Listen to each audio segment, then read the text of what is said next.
Say, Coy, I can't believe you voted for JD Vance. You know, I just feel like I want a man of the people, and we've all been there with a couch. On That the- sweet, succulent couch. On the playback, they're not going to be able to hear any of that. I Sometimes, just like that, you know, you're only voting for Vance. well, you know, So yeah, funny. not a president. You're just but voting a for vice president. I see a nice succulent leather, and I'm like, I identify with this Absolutely. candidate. Like, that's what I really want. Ladies and gentlemen, are we live on the YouTubes? If you can hear us, Tell us information. please tell us. Tell us if we're live.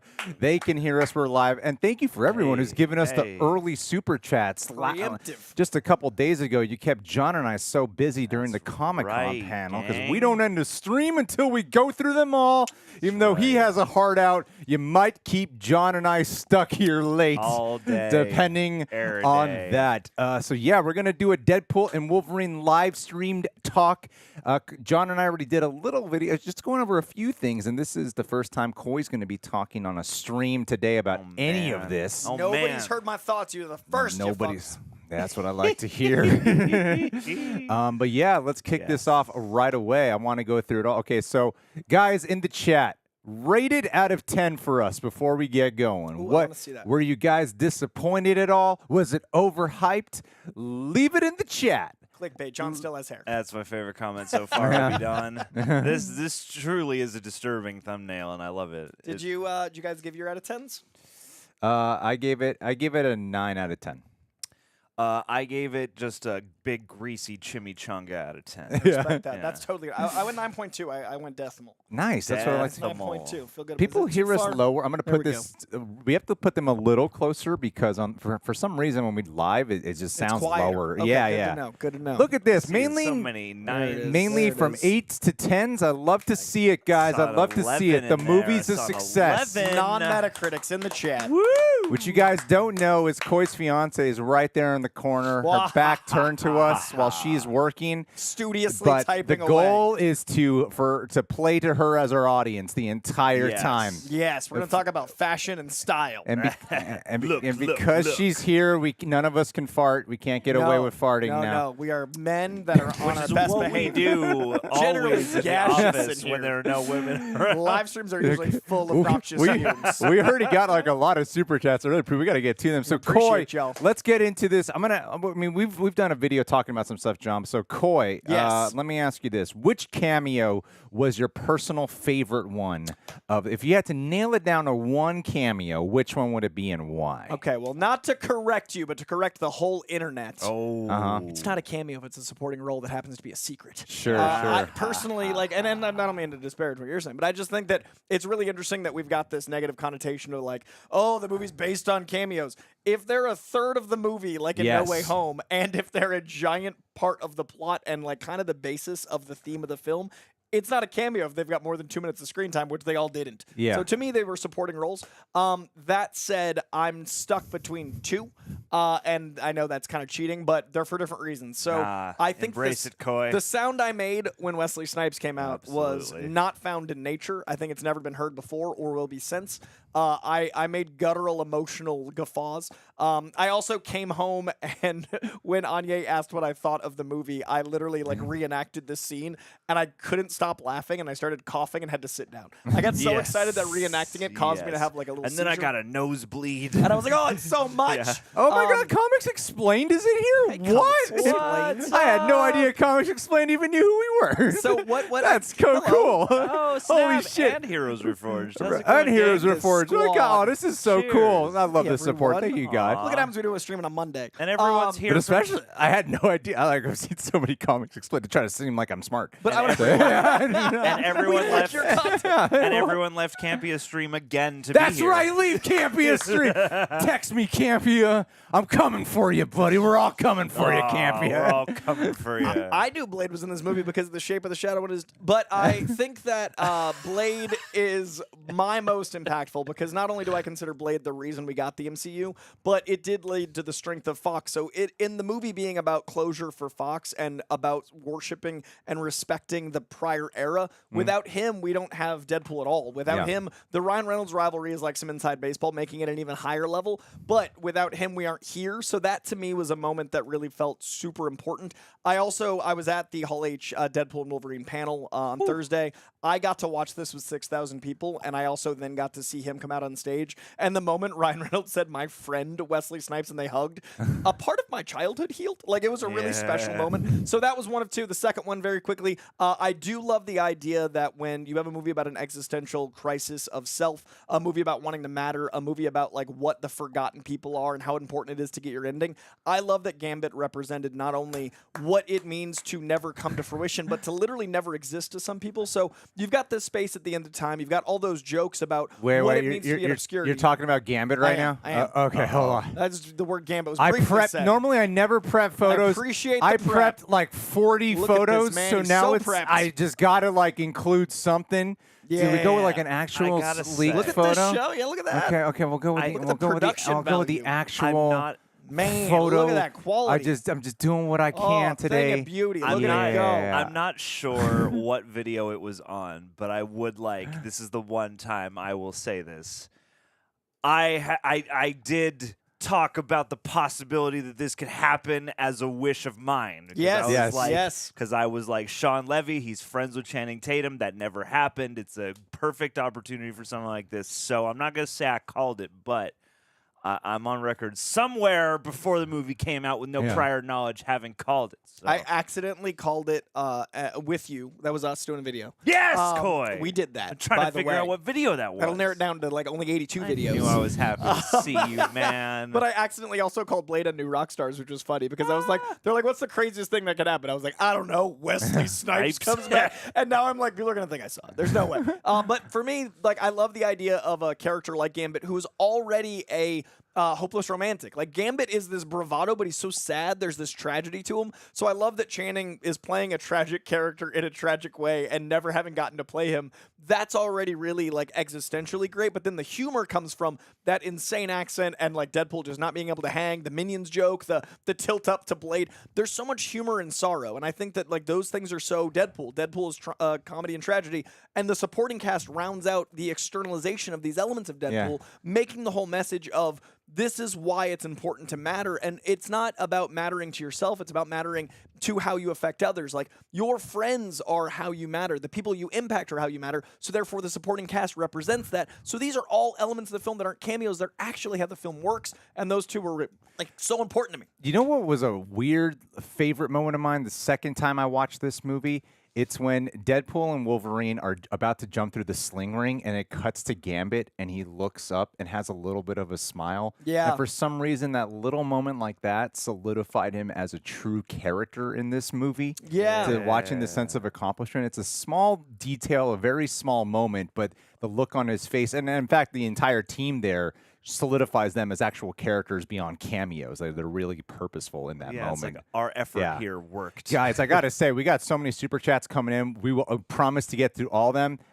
We'll get to them sooner than usual because there's so many of them, and I really appreciate it, guys. Let them pile in. Thanks, guys. Also, yeah, Tatum wore that the same Sling shirt Blade he joke wore. was so funny. This movie was hilarious. Yeah. Tatum wearing the same shirt he wore to the announcement that he never got to fulfill was also, in real life, a beautiful, like, full circle, like, closure. Yeah, absolutely. I feel like this movie also showed that Gambit, Channing Tatum could still play Gambit. It was so fun. It was surprising. I was like, he still could be this guy. What's up, Galaxy Geeks? Good to see you here. Galaxy Geek. Also, everyone just felt like they belonged on Hall H. It felt very, like, I wasn't in the Marvel Hall H panel, but I personally think the Deadpool one kind of, like, got hits bigger. Like, it just felt more. What do you mean, Coy? What are you talking about? Totally not. There were some major announcements at the Marvel There panel are. that you missed. Straight out of 2018, they were. I won't spoil them for you, but you know there was. I some haven't heard. big developments. Oh boy, Coy. I hope the chat lets me know. Alrighty, guys. Thanks, Okay. Edward. I'm loving what everyone's saying in this chat. I'm just gonna play some. Let's just play some catch up here really quick because I know that people. I feel bad when I'm seeing like how many have been coming in. I'm like I want to make sure we're tending to them as it's because to be respectful. I was trying to be concise. If we have any other subjects, I I'm prepped ready. so many photos and now I'm not. So we might use them in answers, many right? We might use them in visual I'll have to answers. find a way aids. to include them as well. We'll do a Coy's Comic Corner breakdown. I'm We'll throw some surpri- images in there. I feel like we still could have gotten a Ben Affleck cameo, and I'm surprised we didn't. I liked the joke more than the Affleck. I really That's liked that. It true. was like, oh, he died. I'm so sorry. Like, that was such a great way to nod at divorce and then later on have the divorce joke for Wolverine. but like, I feel like they're a really respected divorced couple. oh, they're great. They like, raise their kids together and everything. Well, But that's not funny. And, and that is one example of a character where Marvel does have a current casting. and That's real. He was also in. He was in the credits for a little bit. They shot like a split second with him. Yes. And I'm surprised he didn't make a joke, Deadpool, about Happy Hogan looking exactly like. Oh, that's funny. That's a goddamn! good point. What's the Foggy? Yeah. Looking like Foggy Nelson. Yeah. Good call. Good You call. look so much like Sonic. Show Yeah. a photo of Juggernauts. The Chris Evans tirade at the end of the credits was delightful. Oh, man. I love must that he say. got to be Chris Evans for a minute there. The Oh, Boston yeah. came out. Oh yeah. Hold on, guys. It's gonna look Got a to little be dysfunctional Knives for a Out. split second here. Oh yeah. We Just got to give me a second. I wrote that exact joke I said that exact joke during an interview 7 years ago, and I think I'm gonna like do a play-by-play when the movie comes out because I was like, and it's gonna be him. He's gonna come out. He's gonna be in like tattered clothes, and then people are gonna think he's gonna say assemble. He's gonna say flame on, and I was like, oh, we think the same. Oh my. Okay, so this is God, the we way I called could so still much of show this. a bit of the photo. Look how Look how stacked happy this he is. is Look how today, prepped. guys. This is so stacked. Janine in the chat. All I would have right. loved to have seen Thomas Jane too. I Okay. feel ya. Here we go. Here we go. Matt D, he's saying, say Doom in Doom Wars goes around to all the universe, tries to kill Anchor Beans to end the multiverse, just like the Molecule Man story in the comics where there's a Molecule Man in every universe. Coy. Coy, make sense of whatever the hell he's talking about right now. So Molecule Man's a very important character in the Secret Wars storyline, and he's not as big of a character day to day, but he is like an anchor point, to use the vernacular of this. But there's a different one in every universe that's a hugely impactful, relative to everyone else character. He's saying basically if Doom is like that in every if Doom is like that in every movie, then that could be a way to have the Downey element work. I definitely will talk about this. Coy, did you hear that they cast Oh my God! This Robert is my surprise. Downey What is this Jr. image?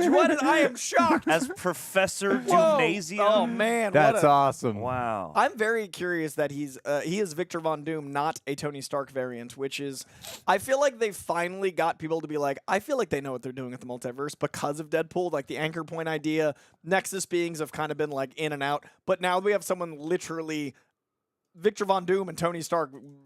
What? I would assume the What? MCU anchor being is Iron Man. Yeah. I'm trying He to. died. I'm trying to also. wouldn't we What lose if the he's MCU? that other Iron Man that's also Victor Von Doom, the inspiration, Well, original Iron Man or whatever? Infamous. Inspirational Iron Man. Peter MCRA, love you guys and all the content you do. Deadpool and Wolverine is absolutely insane. Did you the cowboy Deadpool was Matthew McConaughey? It is. You It caught is. that right away, right, John? Yes, It's so his Sereno. voice. Yes, Hold Ray on, guys. Barbarino.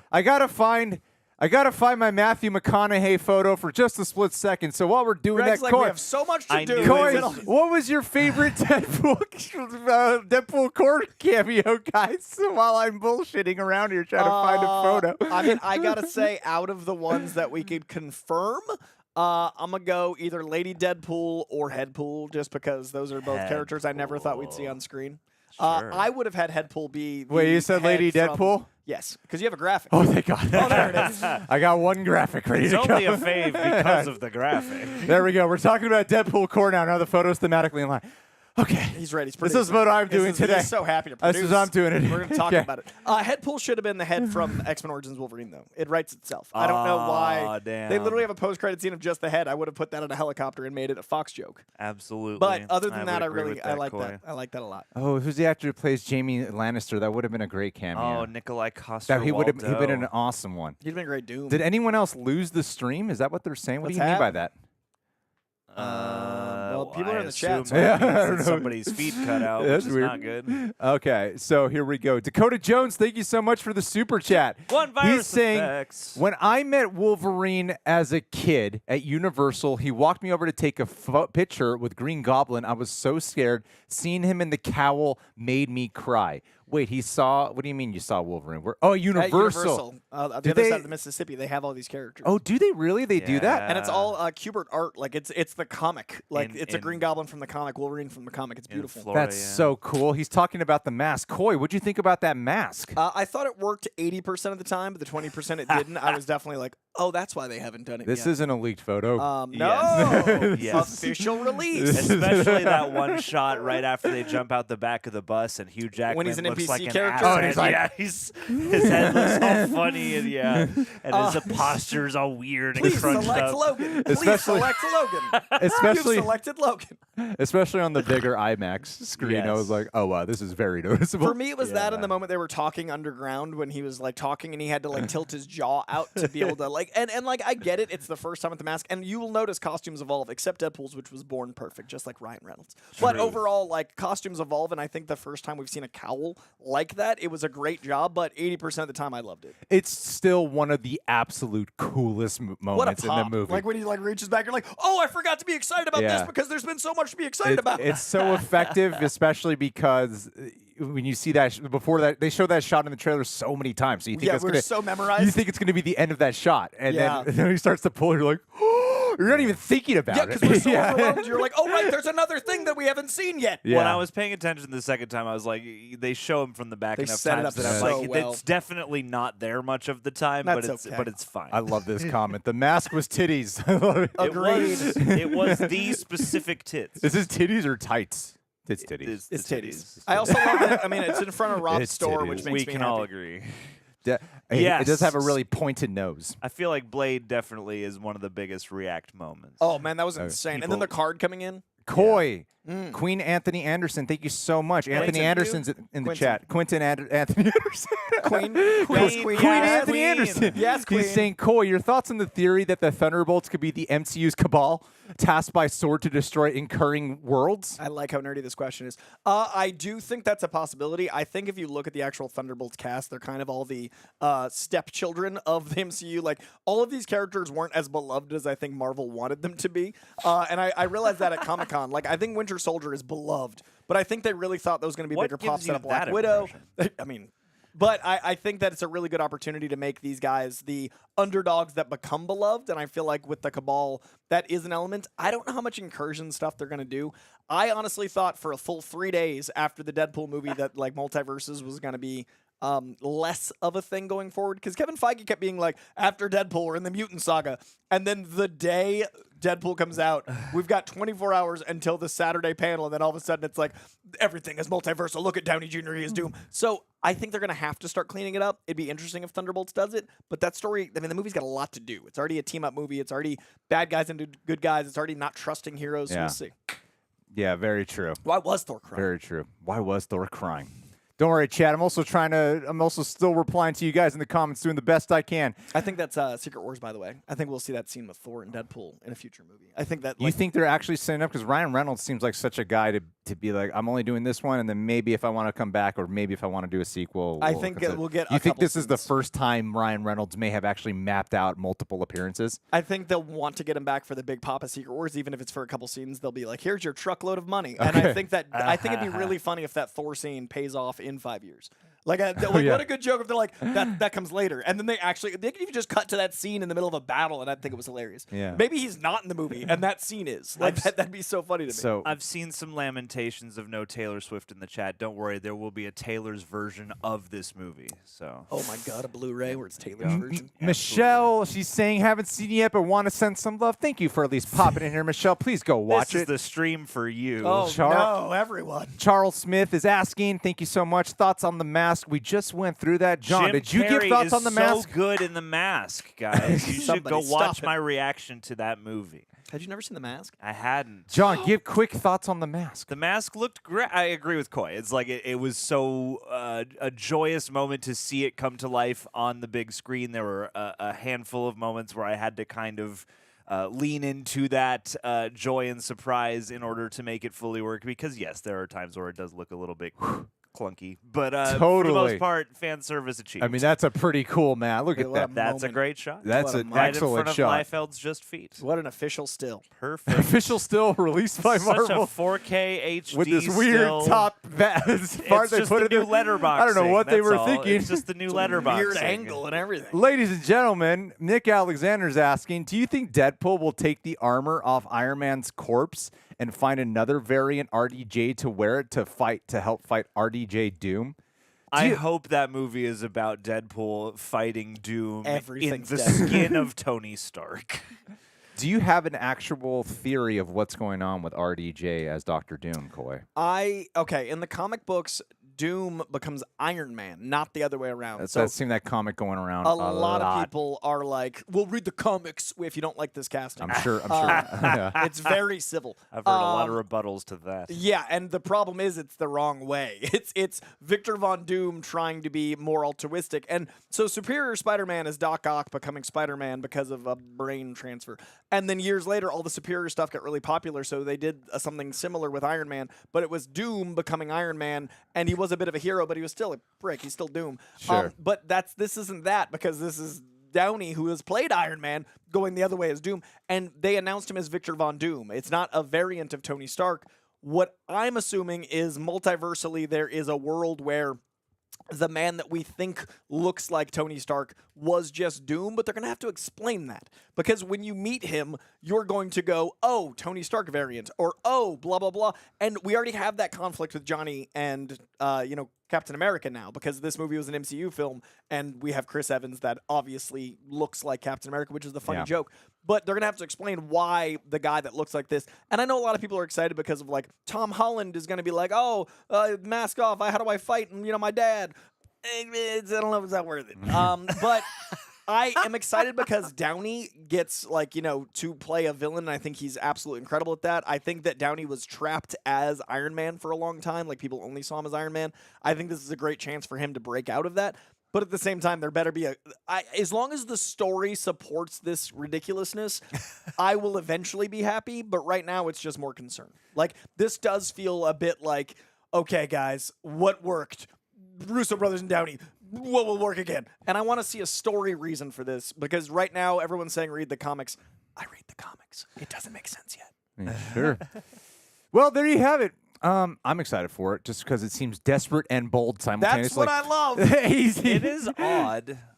Yeah, I mean, They can't have announced this without knowing people were going to go, huh? Also, how amazing would it have been if you're watching the movie, any of them, Fantastic Four, Secret Wars, wherever they have Doom next, Sure, right? yeah. You have the entire movie where it's just this voice coming out, and you're so like, oh my god, who's it going to be? And then you unmask and it's Downey. That would have been the biggest pop in movies. Instead, I love that they have a Hall H moment, and I love that it's the number 15 biggest video on Instagram within 24 hours. That's insane. But if people found out via the movie, cinema.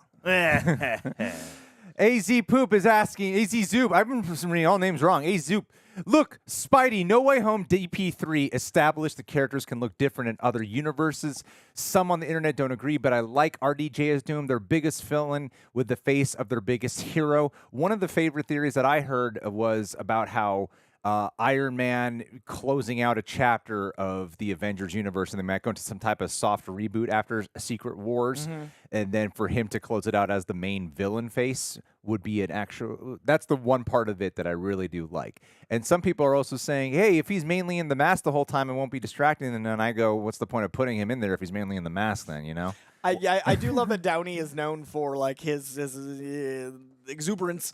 He's gonna be behind a mask that doesn't even move. It's like it is an interesting choice. Also, Doom I think of as like physically commanding, like Henry Cavill. And I love you, Downey. Yeah. You're small like me. He's a smaller fella. So I just don't know how that's gonna. I don't know. Yeah. I don't know. Jake Keenan Gutierrez, oh, Pinoy Pride, baby. Sharing the same enthusiasm you have with the movie. It feels like it was tailor-made for fans like us. Shout out as well to my fellow Filipino. Greg, all the rejects rock. You're goddamn right, all the rejects rock. They all do. And Josh Rennie saying, I love the emotional heart with Wade and Vanessa throughout. As this is an interesting, none of us have talked about this yet. I love the emotional heart with Wade and Vanessa throughout, as well as Wolverine's redemption arc. What do you think? I love your channel. John, in 30 seconds, what do you think about the Wade and Vanessa arc? I like it. I am a little perplexed that, again, we have like a thing that happens off screen to get us going with that, and I think it could have been plugged a little better into the movie. However, I liked all the scenes that we got, and it as a motivator. I just, I keep wanting Vanessa to feel like she really is a central figure in the construction of the movie rather than just the context of the movie. Fair, fair. Yeah, I don't know. It just kind of seemed like a repetitive motive to me, but it got the job done. for Wade. I like the ending scene a lot when he is talking with her and he's like, "I did it for you." I really felt that, but I mean, when you look at what they did with Deadpool 1 and 2, she's so much. Even though she gets killed off at the beginning of Deadpool 2, she's so much more of an effective presence for what it's doing to the character there. You kind of forget about that motive. For just Vanessa, you know. Right. Yeah. I would have liked more Vanessa, like just so we had a different. She's like second, it's like third build in the movie too, you know, which is impressive. Copycat. Let's get the copycat going. And Wolverine's arc was a solid arc, you know. I guess. I wish we saw some of the flashback instead of just hearing him lament it. I think that would have made it a little bit more effective. I mean, we only saw their graves. It would have been nice, even just one shot. And I think there was originally shots of, and this is a tinfoil hat theory, I think we originally saw some of the X-Men dying, and I think those were the cameos, and those would have been cameos, not supporting characters. But I think they're actually saving them for Secret Wars now. I think this movie had way more Fox characters, and then they realized how much they needed Secret Wars to be insane, and now that's why they kept it to those Fox characters they did, and they also didn't show how they ended, and they also showed Dafnee Keen as X-23 in the universe that he made it to. So I think that a lot of that comes into Secret Wars, and I think we do get Halle Berry, Marsden. I think we get those things now in Secret Wars. Fair enough. Marco Santos, he's saying, in 3 hours I will see the movie with a friend, and when you're done, you better hop in here. I hope you're not in here now. I hope you've already got all the spoilers. All right. Okay, so John, read that next comment for us. Would you shout out our friend Jesse Jacobs? Of course. Jesse Jacobs being 25, and congratulations on being 25. The Fox movies have been here for pretty much my whole life, so that montage at the end was so sweet and sad at the same time. Yeah, absolutely. It's bittersweet. You get to see them all young and fresh-faced again for as well as many of them have aged. And I thought, actually, for a movie predicated on such irreverence, that was kind of, you have the meme of the Green Day song, but Man, it was heartbreaking. Yeah, but it was a really earnest little tribute with a bit of humor, because they're obviously pulling humorous beats and stuff like that. I thought it was real nice, and it was the last kind of thing I expected for that stretch of the credits, certainly. That made me more emotional than I expected. Yeah. Within 30 seconds, I was like, this went from funny to I'm actually so. Well, it's because for me, I realized I've kind of taken this for granted. This was before the MCU. That's where my mind was going. You know what? We should appreciate this because this did kind of start something really special. Certainly This helped. broke ground too. And we absolutely. And the fact that they even honored the Fan Four Stick one, very surprising stuff. They got to me. Michael B. They got to. I would also posit that some of the better Fox films are as good as the best MCU films. Their lower are lower, but I would say in the range of Fox, there's some really good stuff. Well, Hugh Jackman doesn't think they're better. He just said no, according to some clickbait article. watched. No, Did you watch the actual interview? I saw the lie detector. It was a lie detector one. Ryan Reynolds asked him, "Do you think the X-Men movies are better than the MCU movies?" And he goes, "No," and it passed. He wasn't lying. All right. I've seen obnoxious amounts I of love their their- promo it's tour, so good, and dude. it just doesn't stop coming in. Hot ones, and I want to see the Kimmel thing. There's so much goodness. Jesse Jacobs is saying, no, you just read that, John. Mynek Ranavari. Hi, John, Coy, and Greg. He put Hello. John first. There's John right there. I enjoyed He went in Deadpool order. and Wolverine. Does the end credits imply that Deadpool is a TVA agent given the access to their cameras? That man broke in. Is that what it implies? He's a I TVA think agent? it implies he broke in. I think that man really just wanted to prove to us that he didn't do it wrong. That man is not a TVA agent. But I like that theory. Maybe they'll retroactively make that a thing. It's getting really hard to keep up with these photos, guys. Look at this producing. I'm real-time producing. I am legit exhausted killing it. All much Killing from the clicking. game right Just now. I'm Clicking. doing what I can. Feed the ADD While you're moving generation. things around to tease something, the reason I have a heart out is because of Greg's last image that he just got rid of. Someone in that image I'm going to sit down with for a Real Rejects interview. Fun fact. Ooh. Not this image, the other image. Just so you know. Oh. Just so you know. Channing Good Tatum? rejects. Head screen? What's he promoting? His fiance's movie's coming out in a couple weeks Oh, with cool. him starring. Jay's made a movie. POV. Hey. Hello. Hey, everyone. I know Hugh was always possible to come back because of the multiverse, but it's interesting where they left it. Hugh alive and in Deadpool's world, X-23 with them. Very ballsy position to leave it. It does strangely establish that Hugh Jackman can continue as Wolverine now. Till he's 90. Yeah. What'd you think about that ending, John? I thought it was lovely. It was a lovely, like, Fast and the Furious, you know, without being too cheeky about it. And after everything we've been through, I feel like it was nice to get to see Logan and even a different Logan and X-23 at the family dinner table, and Deadpool, you know, rekindling with Vanessa and all the pals. Yeah, it just felt like a lovely way to pay off that photograph we've been fighting this whole damn movie for. Well, I'm asking the chat a question here. I'm asking you guys a question. Bread with your loved ones. You were... Hold on. I'm asking the chat. Damn, I'm seeing fucking crap super chat. Thank you. Crazy. Wowie. Oh, my goodness. Thank you such so much, guys. generosity. It's very Thank generous. you.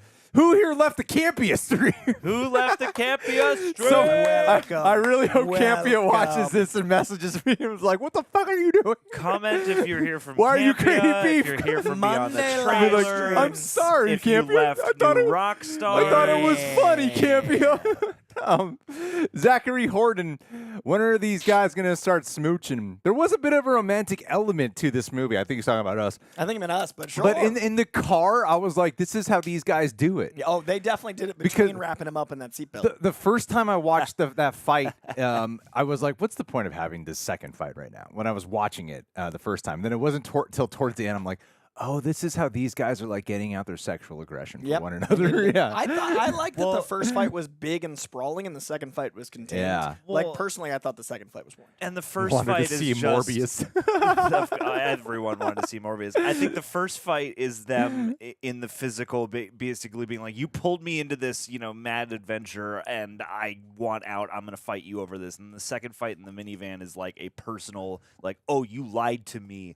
I hate you now. Like, now we got to fight this out on a personal level." Also, I feel like Wolverine was fighting him in the first fight. Deadpool was fighting Wolverine in the second fight. Yeah, That's fair. Agree. Guys, I'm going to check the Streamlabs super quick. John, look at the comments for me, would you, buddy? I'm looking at the comments. We got to get me, Roxy, and Tara to watch Interview with the Vampire. I would love that. The TV show. Have you not seen and the Interview with a movie. Vampire? No, I have Wow. not. I know, Dude, Coy. it Either puts the together movie or show. Either the movie or the show. puts together the star of Top Gun, Maverick, and and F1 together. All Whoa, those those POV ass brand movies. new stars.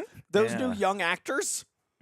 Also, baby Kristen. No one cares Dunst. about goddamn Oh, Morbius. that's Kirsten right. Dunst is like 7 in it. That's what I want, is to see Kirsten Dunst and some almost grown ass. Okay, so really, Game of Mary Jane, Vampires. Puss in Boots, Maverick, they're all in it. Puss Really? in Boots is great. really quick. All right, so this is actually came in on the last live stream, but we totally missed it, and I'm sorry. Yeah, because we don't care. Jacob Neptune, to answer your question from last. Hey, PLD, what's up, buddy? Hey, Reject Nation, safe to say they aren't doing a Doom TV show. A Doom? That was originally a Doom TV show with Noah Hawley, and then it turned into a Noah Hawley movie, and now it's none of those things. Like Doom as in the game Doom? No, like the Dr. Doctor Doom. of. Oh, Doctor Doom. I don't Noah know, Hawley is I don't doing know a why my complete mind left did not turn. go there. I was like, The Rock the one with the video game and the first person shooter? No more surreal science fiction elegies We've been now. talking We're about going Dr. Doom for first an You've hour. got to person say the word carnage. doctor We've been talking before. about it for an hour, and Greg's All like, right. the game. Doom to Doom TV. Do you guys think we'll get a tech-based Doom instead of a dark arts tech Doom then for it? And if this is going to hurt his European background with the cast, I I think. think we did talk about this. Oh, we did. Yeah. Oh, I think it's going to be a tech Doom because that would make it more interesting to have it be a Tony Stark look-alike at least. All right. Ronan Unchained. Hold on, guys. Hola. The FF Wait, car what from the about Marco- comics. What about Marco Tunstall? Marco Tunstall. It's on screen. He's saying, Gambit is my favorite comic character, so when Channing Tatum came out in the comic accurate outfit, I thought my heart was going to fly out of my chest. And then his eyes was totally perfect. Would you like an MCU Gambit after this? Let me ask you guys this in the chat and Coy. If you were to fan cast a new Gambit, who would you put as our new Gambit? Norman Reedus.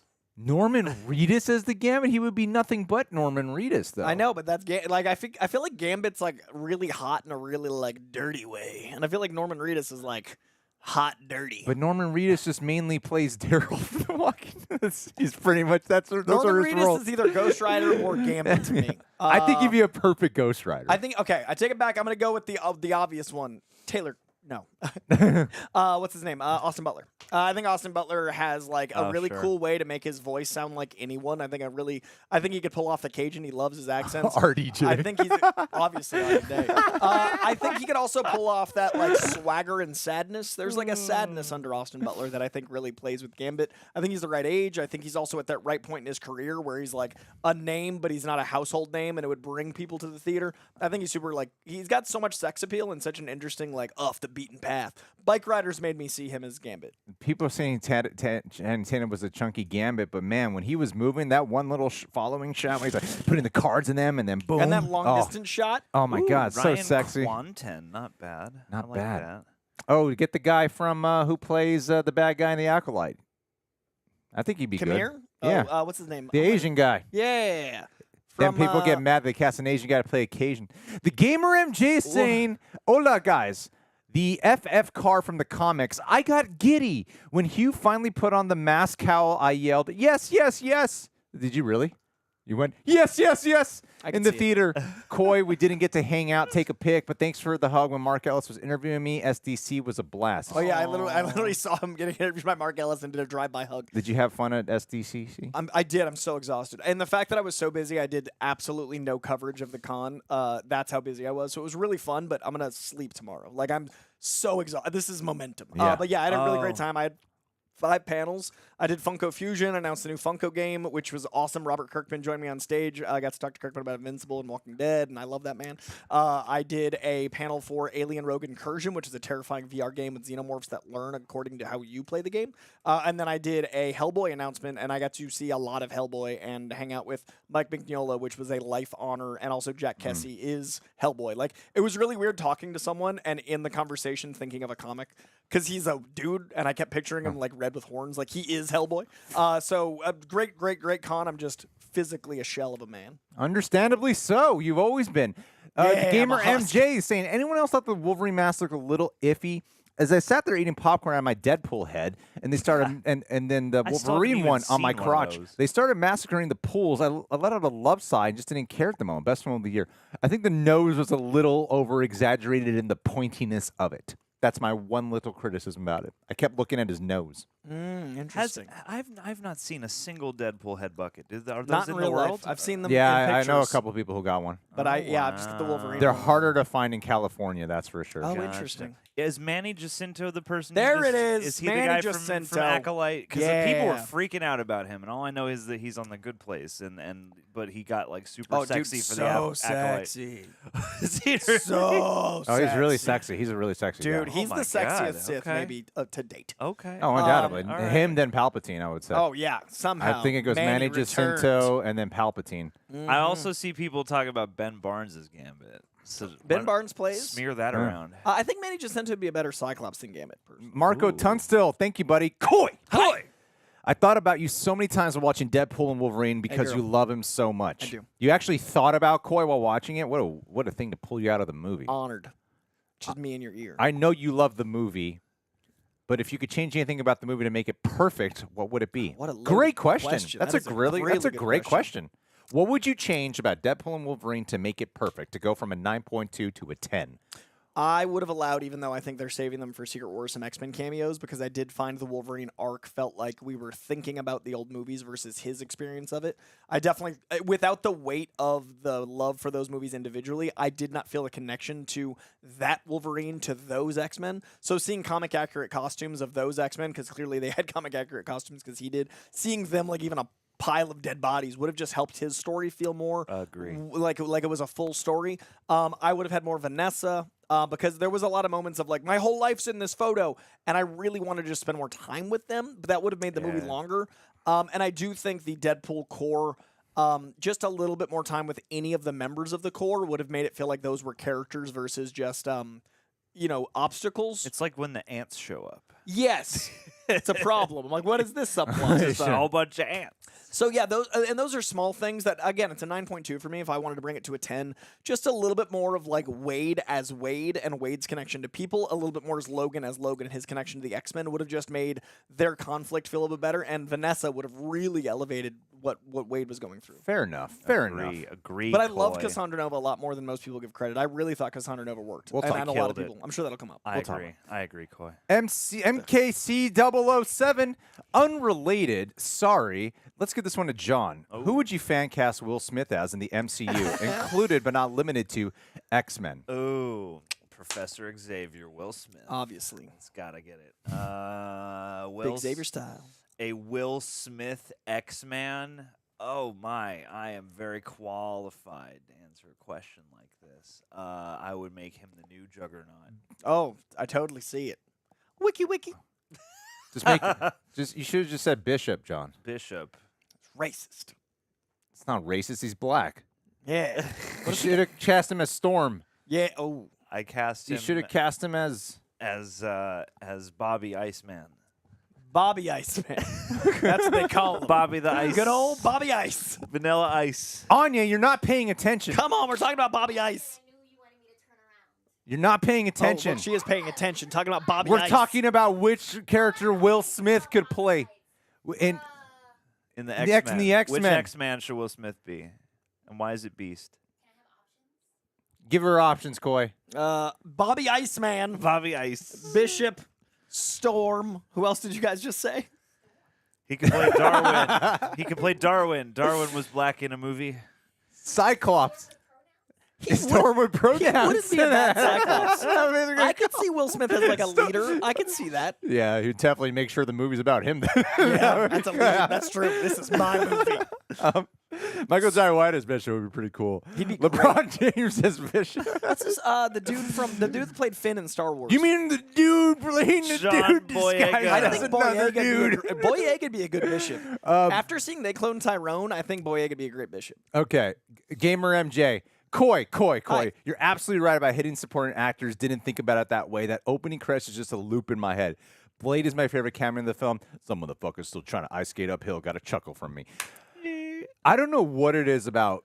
Can someone explain to me why him dancing to NSYNC was obnoxiously hilarious to me? I don't know why. Because it's such an easy joke, but The I just dancer kept- was so good. One. Yeah, I think that was smarter than funny. It's Like, he's he was so good. Yeah. Also, like the Ryan Reynolds miming is always so like animated, so to have the dancing be somehow more animated. Yeah. I also think that it's the perfect millennial joke because it's just long enough ago that it feels like cheeky, but it actually fits the narrative of him killing people. Like he's saying bye to TVA agents, and the fact that he's desecrating the corpse of Logan after the entire press tour, Sean Levy and Ryan Reynolds were like, "We will do nothing to desecrate the memory of Logan," and then he literally digs him up and desecrates. Like, to me, there was so much meta-ness in like, we won't ruin the movie, we'll ruin the body. All of that was great, and then to have it set to that song like this, I think this was the most millennial movie ever made.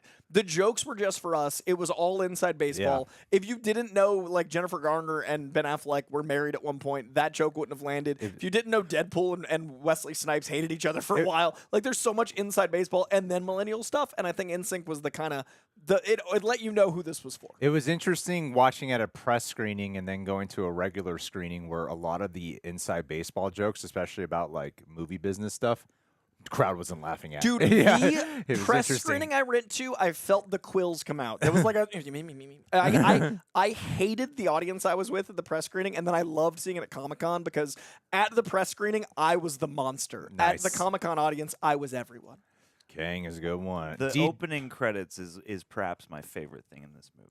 The opening credits being as good as the first movie's opening credits is impossible, and they did it. I think so. D Wood, love the movie, but why did they downplay Deadpool's sacrifice in Deadpool 2? Him and Logan both gave their lives to save a kid. Bye, bye, bye. You That's know, fair. the lyrics of that song do somewhat apply.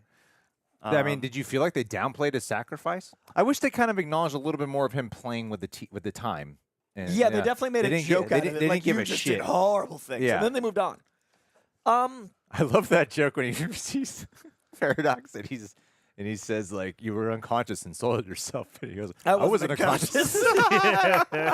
Like, the timing on it is so fucking, like, perfect. Reynolds is such a genius. Yeah. I feel like the TVA, I think the only reason that kind of was okay for the narrative is that we found out the TVA wasn't aware of these actions. So that dude was clearly, like, doing his own thing. So he wouldn't care what Deadpool did. Sure. But everyone else would have. Like, if B-15 caught him doing all that stuff, it would have been, like, an actual problem. Yeah. So maybe that's an element. But I definitely wish we'd gone more with the time turner and made it make more sense. Damn, you guys are keeping us so busy. I love to see it. We're going to make the most out of Coy's time here. Absolutely. They did ignore Deadpool 2 for the most part.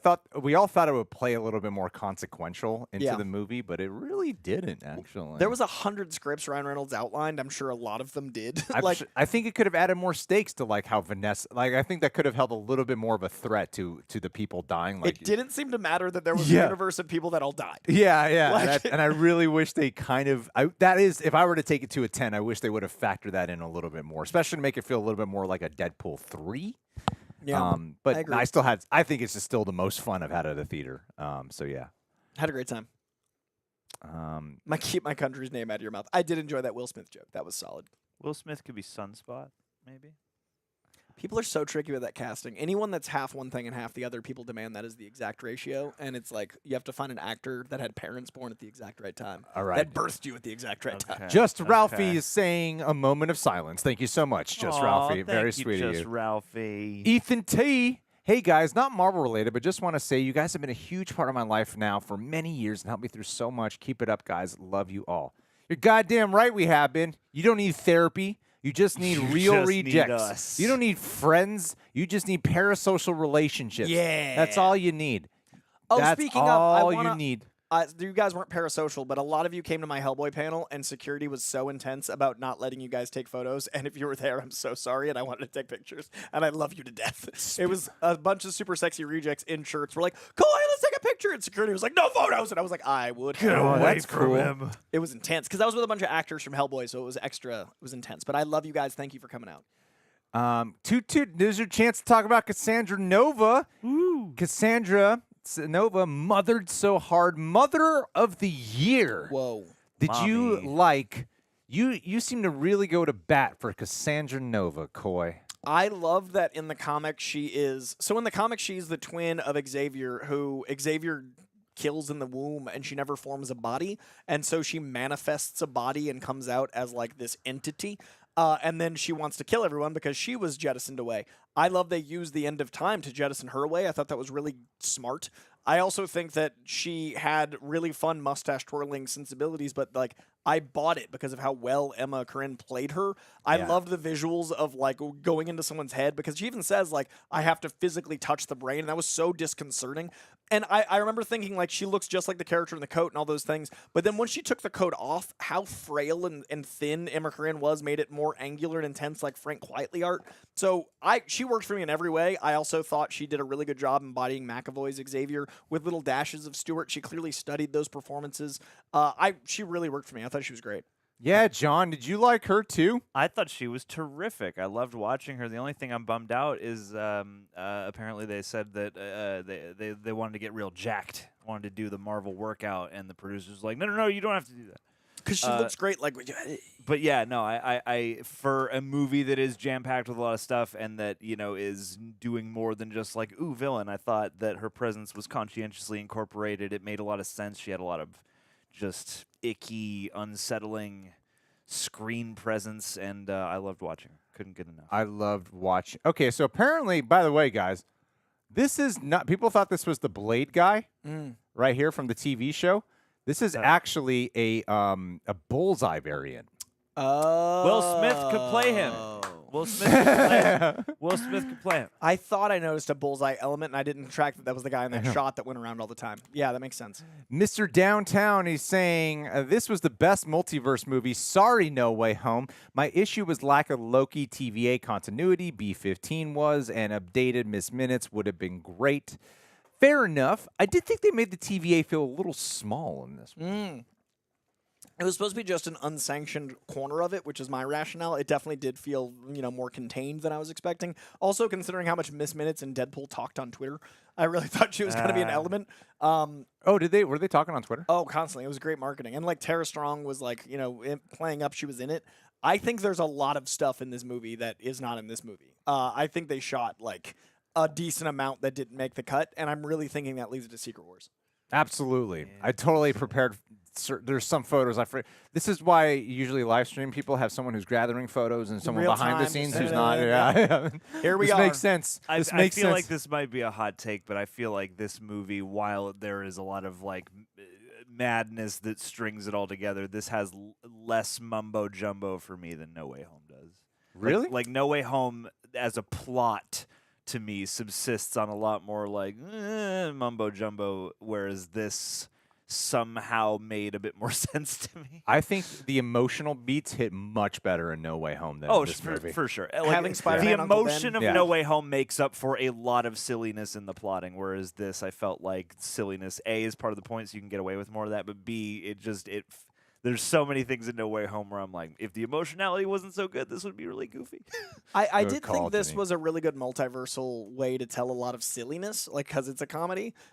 This did for me what I wanted Multiverse of Madness to do in so many ways, because they could be ridiculous. I think when Ryan Reynolds saw The Void, he was like, "Oh, what a perfect opportunity!" Yeah, I agree. Because some people will still criticize this movie going forward. It's like bland and shot in the desert a lot. I'm like, but they're in the Void. So, yeah, I mean, even though the Void is way more colorful in the Loki show.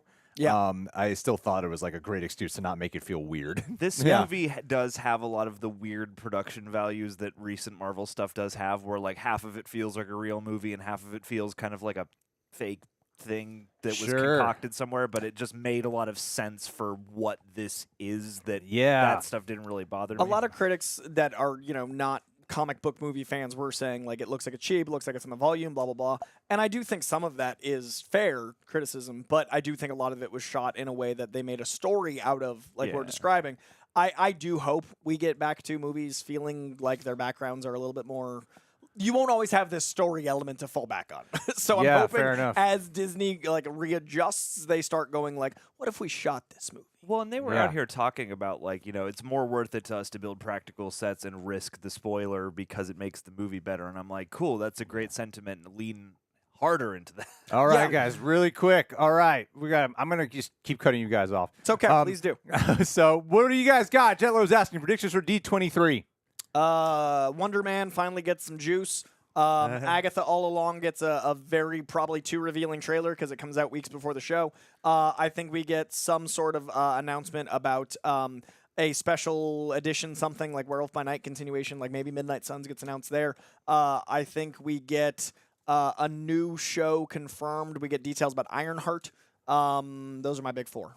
Do you think there's anything that's going to be bigger than what they dropped at Comic-Con? Because Comic-Con, their panel was a little lackluster until the last 2 minutes. It was really interesting how the panel was all the things you expected, plus this announcement we kind of heard about.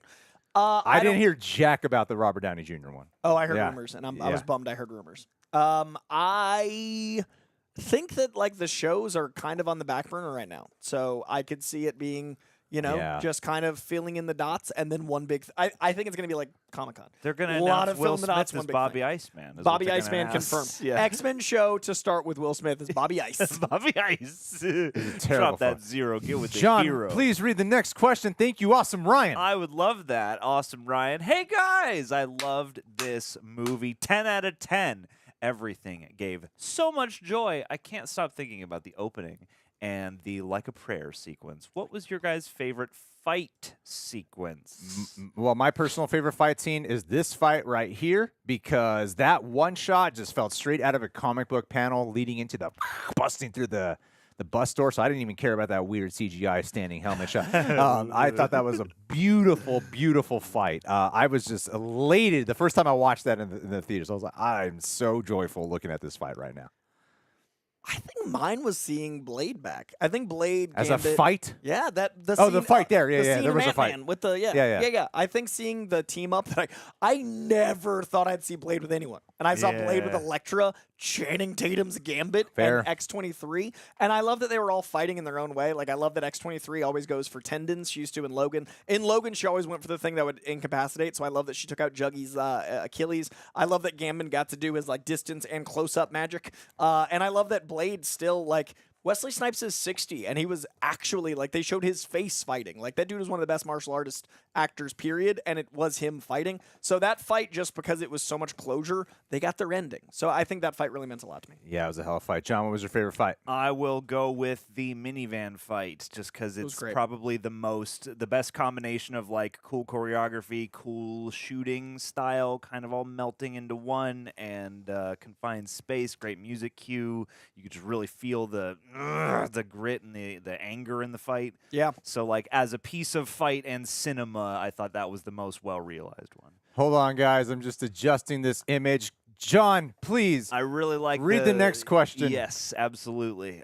Jeff Carroll, thank you. He's for got 4 questions. Oh, I'm going to keep hell up with all yeah, this, guys. let's go. Yeah. Watch me go, Part people. 1, loved Deadpool and Wolverine. Thought the plot was a little thin, but it was such an unapologetic love letter to fans by people, Ryan, Hugh, Sean, who truly love these characters. The authentic love can't help 2 of 4, but be appreciated. Hilarious meta jokes, opening that will live in infamy, and incredible surprise characters. Lost my mind for Human Torch. Questions. Here we go. Do we see Cassandra Nova again in the MCU? And Where are we, John? Right here? Jeff Carroll, we need 3 will of have 4. Oh my to God, jump that's a up- huge one. We're There going it to have to is. jump up to Whoa. 3. And so will we see Cassandra Nova back again? Do we see Fox X-Men, Jean Grey, Scott, Storm, Charles, Xavier in the Secret Wars because they didn't get their farewell here like I think a lot of us expected? Pivot on Doom. Robert Downey Jr.'s legacy and love of Iron Man is so important to him. Don't think he'd play Doom if he didn't believe in the plan. Dichotomy of his 2 roles will create massive emotional impact on the characters within the films and us as viewers. Yeah, I think it will, especially for the heroes who recognize that face like Spider-Man. But I do think that we should. I wish we got a little bit more X-Men cameos. Just a little bit. I think it's very You think they're intentional. going to save like James We Marsden? got no X-Men. I think that was very intentional. I honestly think there was scenes of the X-Men in costume in Wolverine's flashbacks that are gone. I think we get full-on X-Men Secret Wars. I think that we get X-Men as soon as Doomsday. Like I think X-Men are coming. Kevin Feige kept saying it's the mutant saga from here on out. I think we get sprinklings of new X-Men. I think we get the MCU's X-Men blending in as we go, but I do think we get something with them. Fair enough. Fair enough. And then also he had a question about before we got to X-Men. That was a Do we think Cassandra Nova that will was the return? question. I would love to see that. I have no idea if they'll really prioritize that, though. I thought she was great. A lot of people apparently didn't, so I could see it not working out. But I could see there also being like a Thunderbolts thing where, like, you know, she's in a mix of something. Oh yeah, the body horror hand thing with the. Yeah, that's love what I mean. I that. love that. I The think whole scope of her power set was great. especially when it came to Paradox, actually, that was the creepiest When looking at one. the end, yeah. they really plumped it up with the eyeball push out and stuff. Well, Yeah. and they had Emma Corrin in these extended fingers for the whole movie. She's got these extra long, like, witch fingers. Which looks a lot like the comic. Absolutely. Oh, good call. Frank Quietly's got that like really angular style where it's like tenderly. Well, and it always strikes me when she's just Oh, going and the when one Logan's- finger slowly into Yeah. Logan, and it's so pointed and so personal. Guys, thank you for such a very generous super chat, Guito Luna. That is overly generous. we Thank get- you so much. Did we get to all the Jeff Carroll questions? Yes, we did. There's Right. 4. We got the Doctor Doom shit and all that. Yeah, yeah. Guito Galindo can't stay for long. I just love you guys. You've elevated the experience of movie and series watching for me and can't thank you enough. I watched the movie 3 times already. The mask moment is my favorite. Well, I'm going to take this opportunity to do this. Uh-oh. So we mentioned what screening we'd be at, and I showed this on the last live stream, but I wanted to show it again. So cool. You can get a good look at it on our Instagram and also on his Instagram, which is ptpetie.dune. He basically made, I know you guys might not be able to fully tell, he took the rejects, he drew it himself, and he made all the rejects here one of the X-Men characters. So great. Including I love this me so wife. much. Yeah, I know. It's a beautiful, beautiful photo. I'm going to get it framed. We're going to redesign the background here. Probably all the same shit, but we're just going to redesign the placement. and I'm going to make sure that this is going to be featured on the background wall. So thank you so much. He came by just to give this to us. That's one of my so favorite thank pieces you. of art. That's so great. I know Thank it's you. absolutely beautiful. Thank you, Oozy thank you time. so much. Oozy And thank you. And time. I bring it up because at the screening that we went to at IMAX, there was so many people there where it was their second time watching it. We went on a Friday, so that means they went on Thursday, then they went right back on Friday. And I was like, this is so cool to be at an event movie again where people are buying multiple screenings in advance. Yeah. You don't really see that anymore. It's like, I remember first witnessing that when it came to Star Wars, and now to see that again with Marvel, where like people are buying multiple screenings throughout the weekend in advance. It's really fun to see that. It feels like Marvel again, where like I'm excited to go back and see it again. Yeah. And they said it broke the projections for Yeah. grosses this weekend. Oh so yeah, it that's- made like millions of dollars. Like, It made at like least fi- $1 million. Like $50 million to me. Yeah. I think in worldwide it's already almost at $500 million in a one weekend, yeah. which yeah. is crazy. It'll break $1 billion Oh, eventually. pretty comfy. Yeah, I thought it was such a fun movie, man. Such a fun movie. I think I'm Beast in that image. I think Greg is out. Greg is all the X-Men. Yeah, it's just Greg. Greg. Different versions. So, thank you. We got so many people here watching. Okay, so Dark Jedi Knight is saying, how the hell is it possible that 3 movies in, we still don't see Deadpool eating a chimichanga or any tacos at all? Actually Fair had this point. thought. I didn't even think about that. In one of the marketing things for Deadpool 1, he has a giant chimichanga, and that's the closest we've seen. We have him. There it is. In the picture next to that had him in live action. There it is, eating a chimichanga. That's Where? the closest Where? we've seen. The Which- Fortnite. Or Does somebody the only like live action photo? Own This one? Yeah, that was in the marketing.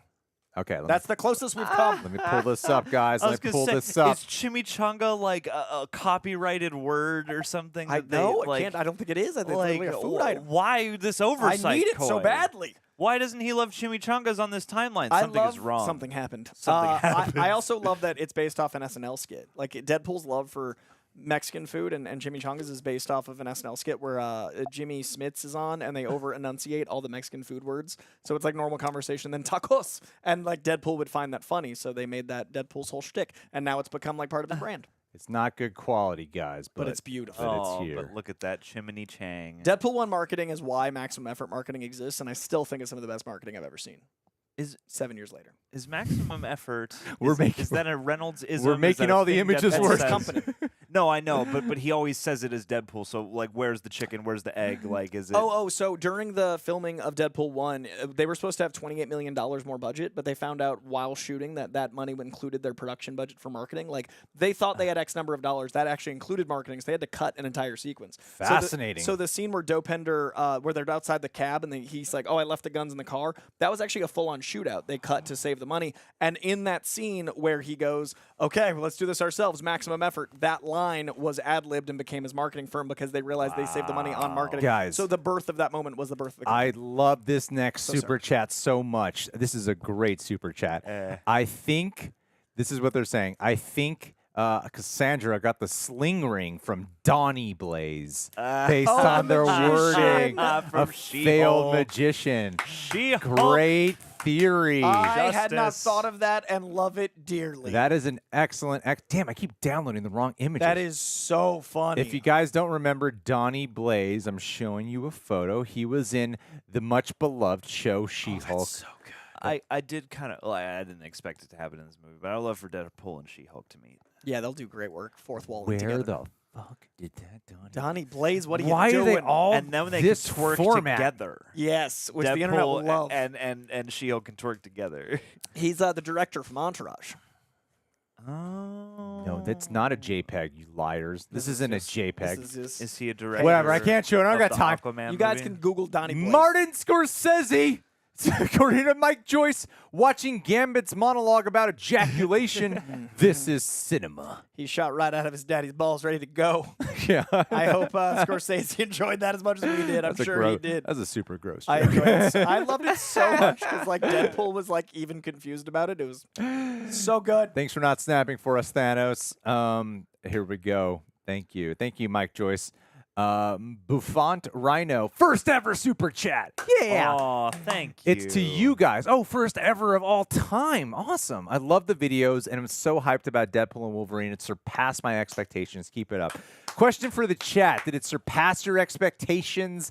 Were you or anyone? I've gotten a few people message me like they were also overwhelmed. Were any of you guys also overwhelmed by the experience? Or were I you certainly just was. whelmed?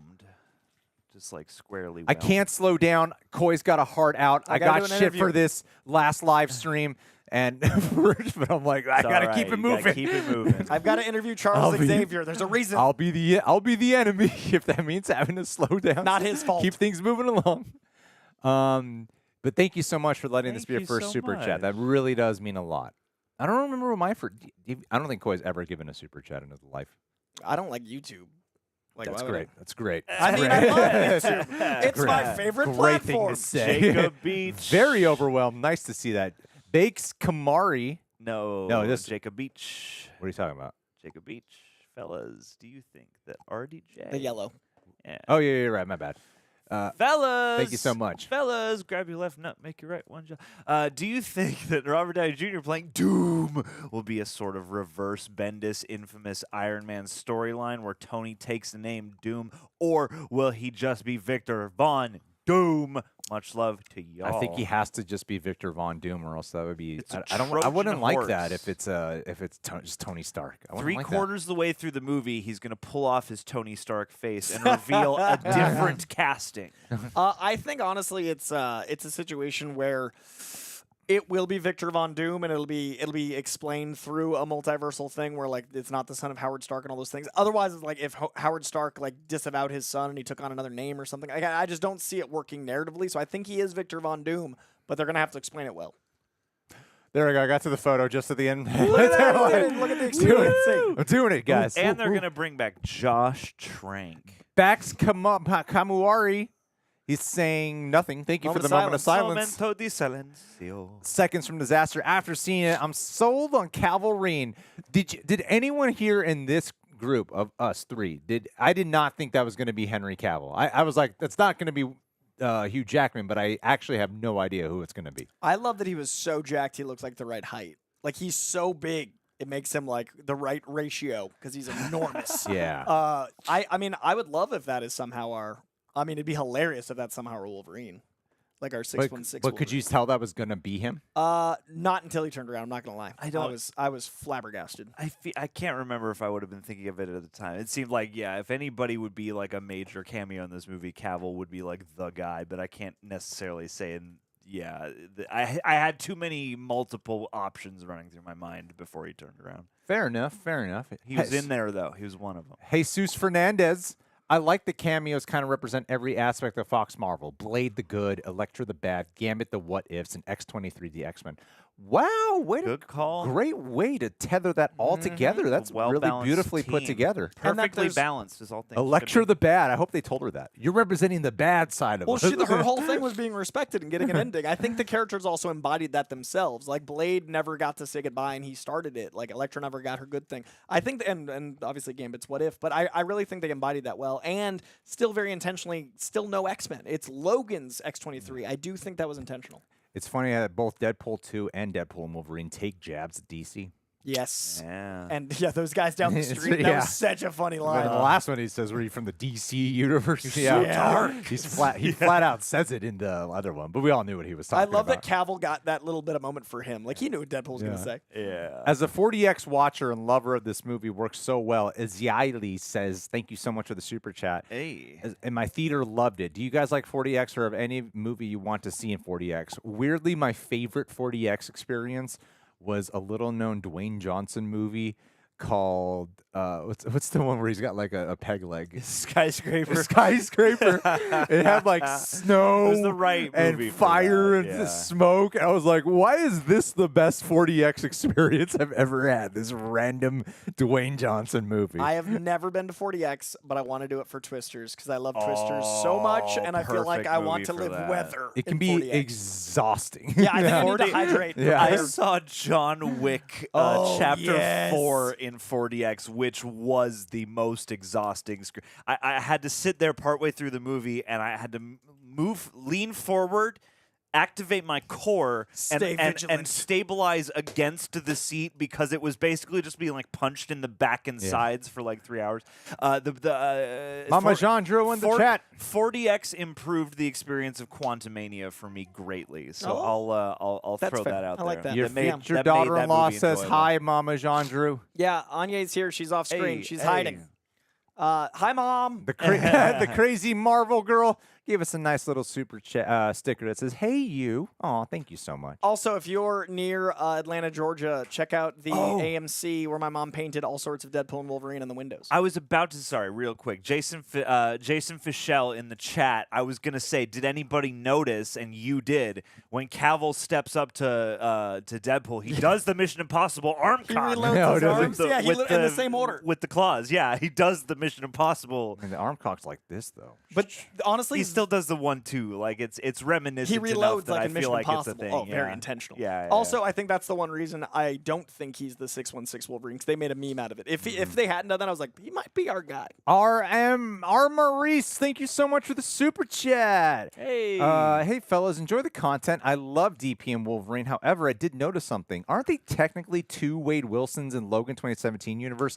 How can this work? That was the thing that I wasn't questioning until the second time I watched it. Doesn't Deadpool 2 take place before Logan? Yeah, because he talks about him dying. He says he even stole my R rating. Yeah, but you know what I mean. Like, and the timeline wise, like Logan is like further into the future and shit. Yes. But the fourth wall breaking makes him aware of it. But I don't know how that guys. They're not wrong. Time works weirdly in the X-Men universe. But also, I think now there's two Wolverines in the 110002 universe because Logan stayed with Deadpool. Well, Yeah. And he had to travel to Logan's universe. Well, in either way, the X-Men Origins Wolverine Deadpool is real dead. Real dead. So True. he A lot did- of questions. He did kill him. Yeah, yeah. Short Wolverine was hilarious. Short That was a Wolverine great was joke. a delight. I love that because every time Hugh Jackman that's the first close-up you get of Hugh Jackman. Yeah, the And first then thing you people are see. like, "Whoa, I guess he's here now," and then it just goes to Short Wolverine. Like, what a great way to reintroduce Hugh Jackman. Yeah. That whole That's montage was one of my hilarious. favorite things I've seen in movies. Like the Age Beautiful. of Apocalypse Wolverine was like, oh. Zoop, I'm starting Robert Downey Jr. Robert that's Downey great. Jr. Hashtag Robert Downey Jr. R. Doom J. Nicely done, Doomy Jr. Don't worry, Jason. We will repeat everything that we want to say when we get to your super chat. Andrew Garcia is saying, love the D&W. Andy Garcia. Going to watch it again tomorrow. Can we just have Deadpool in every movie going forward? Yes. He'd undermine a few things No, if he he's in every wouldn't. single movie. It would never get old. I think Ryan Reynolds wants to know his family. I think.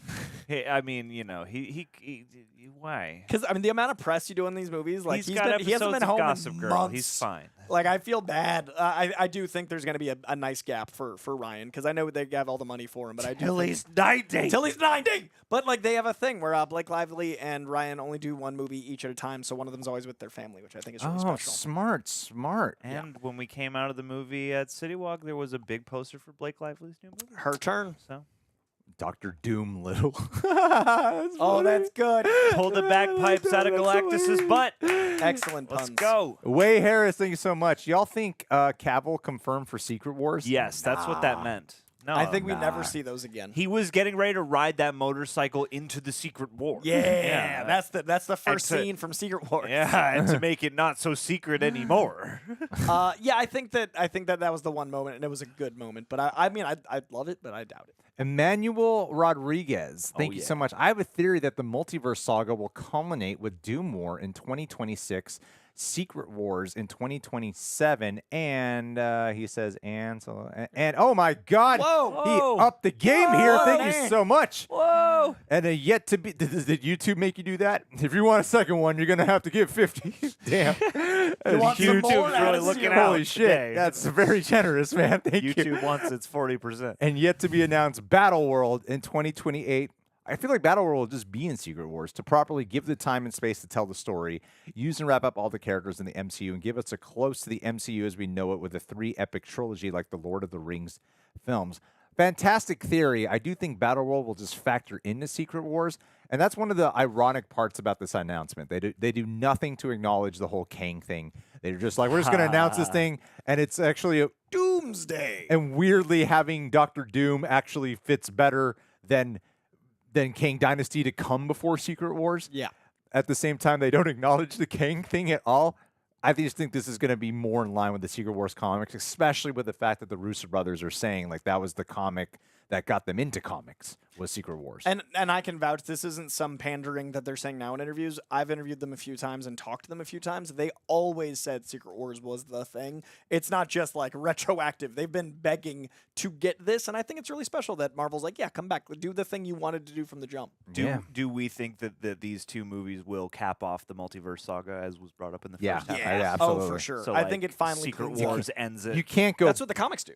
I mean, the multiverse will still probably factor in some ways, but This madness will end. no, yeah, the multiverse has to. You can't get bigger than Secret Wars for No. multiverse. And I think that the comics literally, the reason Secret Wars happened was to clean up continuity. The reason the new Secret Wars happened was to clean up Ultimate Universe continuity when things got too disparate. This is literally movie art mirroring comic art to clean up. So I think it's faded. Rob McElhenney getting Fair enough. shafted on a cameo. Yeah, still. Rob McElhenney flying my 6,000 God. miles, and they cut the scene. Oh, Guys, we're getting so many generous super chat. Thank you guys, so Guys, much. you're the This is greatest. overwhelming. Thank you. We got to get gotta the make two we sure- skipped before. yeah. the We skipped two. Mandalorian. Oh, I'm 'Cause sorry. remember we Oh scrolled yeah, up. yeah, Gotta yeah, not yeah. be You're right. Oh skipping. shit. Yeah. Thank you. CRM. CRM Productions. Okay. I'm genuinely loved all the installments from the MCU since Endgame. Why is that such an unpopular opinion? Nice pull agrees. Also, what was your favorite song fight in Deadpool and Wolverine? It's okay to have an unpopular opinion. Stay true to your feelings, I would always say. Favorite song fight?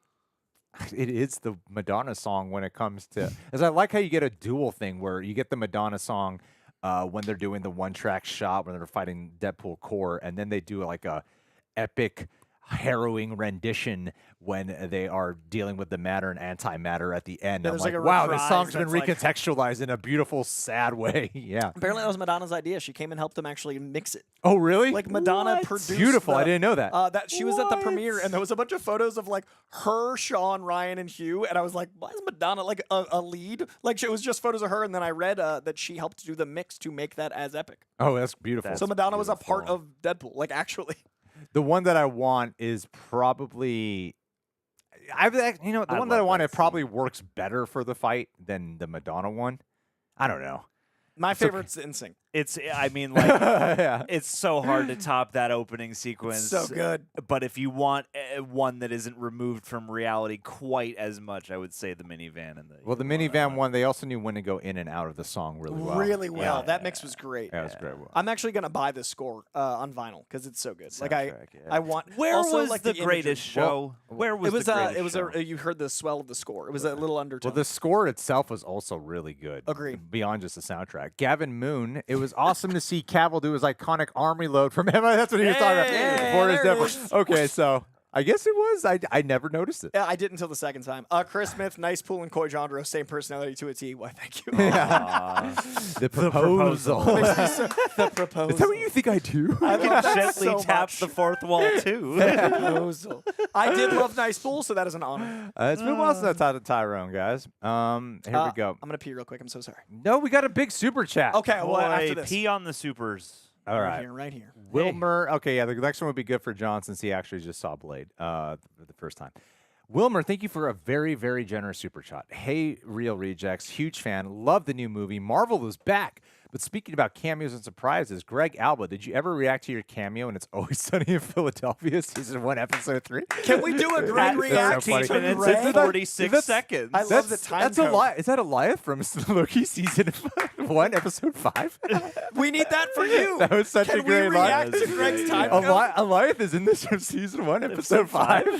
Can I want to take this Beautiful line. opportunity to say I have never watched all of Always Sunny, and that is the perfect show for me. So if we want to do a reaction, I will watch Greg react. I will react to Greg. I wonder reacting if to Always someone's Sunny. put my face up there yet. Man, I get I sent you messages a text about it. years I've been getting this photo. Years I've been getting. Yeah, Oh yeah, look at that right there. People Oh my have God. definitely. They Look got at you at the two right baby angle. boys. All right, You yeah, got yeah. you Oh, the right angle. Can we just acknowledge the hair? Yeah. Oh Look my at that God! Look beauty. at that. I used to blow. Look at you and I at Mission Impossible talking about you and Always Sunny. I used to blow dry my hair. Oh my God, it's beautiful. Oh, was it on? Okay, sorry. Was Greatest Show was when he was bashing Wolverine's face in the radio. Thank you. This is Thank you, Greg Janine. Alba from It's Look Always at Sunny in baby Philadelphia, boy. right here. Wow. If you want to find me on It's Always Sunny, Oh my my line is, God. "What is he like, 40?" And they served his chocolate cover because I was in.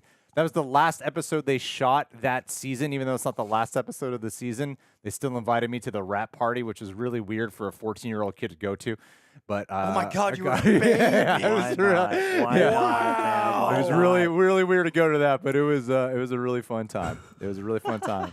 But thank you for noticing. Thanks for the generous super chat. That was Coy, run to the beautiful. bathroom That really was quick. Beautiful. That's amazing. Go Guys, take get a your dump, Coy. If anyone wants to get a super chat in, thank you so much for the generosity. We are gonna appreciate you. We're gonna disable them from more to be able to be submitted in just a little bit after Coy gets back from the bathroom. So if you want to make sure you get your question for sure read and get a little mini shout out from us, If you want to surprise great. Coy coming out but of the bathroom. John, I'm going to read the next one because I feel like Coy, Oh. if anyone's just tuning in, Coy was just dipped to the bathroom really quick. He fell into the toilet. But I actually forgot about that Blade line. Oh yeah. Because it's been a long time since I've seen Blade. So how did that line affect you? I'm assuming it's the ice skating line is what he's talking about? Yeah, some motherfuckers are still trying to ice skate uphill. I loved it, and in fact, it was one of those things where I was like, he's got to say it. Like, of all the Blade quotes out there, I feel like that is the one, especially for a movie like this with a tone like this, that he would need to call back to. And I wasn't thinking of it exactly in that moment, but I thought it had to show up somewhere. And beautiful. Don't leave the seat up, Coy. Yes. Beautiful. Friends reference. I get that. We were on a break. My day rate, I don't know. I still get residuals from It's Always Sunny. I get like $1 here and there. Yeah, man, living that large I love getting that life. like $1 to $10 every once in a while. Yeah, man, you gotta feel accomplished. Seconds from disaster. Hopefully, we're not answering a question that you're bummed about Coy not being here for. Logan dies in Deadpool's future. I'm reading this out loud, Coy. Logan dies in Deadpool's future. So won't that be an incursion now that Logan and X-23 are both with Deadpool in his own time now with a very alive Logan?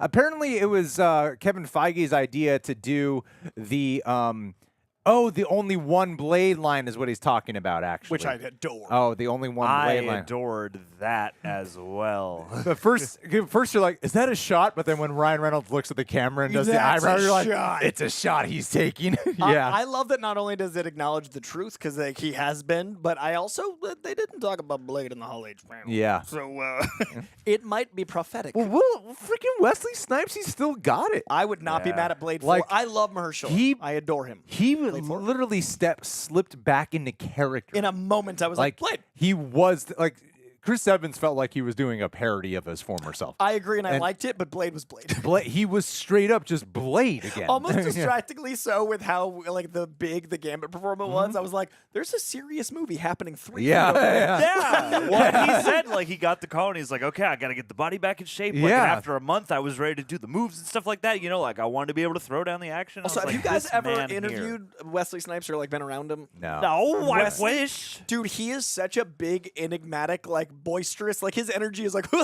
and then like Wesley, but Wesley Snipes' Blade is like, I'll kill all of you mother bleepers. So I was like, that's Blade. Like Wesley could have done Wesley Snipes as Blade and fit the movie better, but I love that he was Blade. But yeah, the only one Blade line in closing is beautiful, and I love that it works both ways because it's a shot, but also if they make one, then it's just a goofy joke. Okay.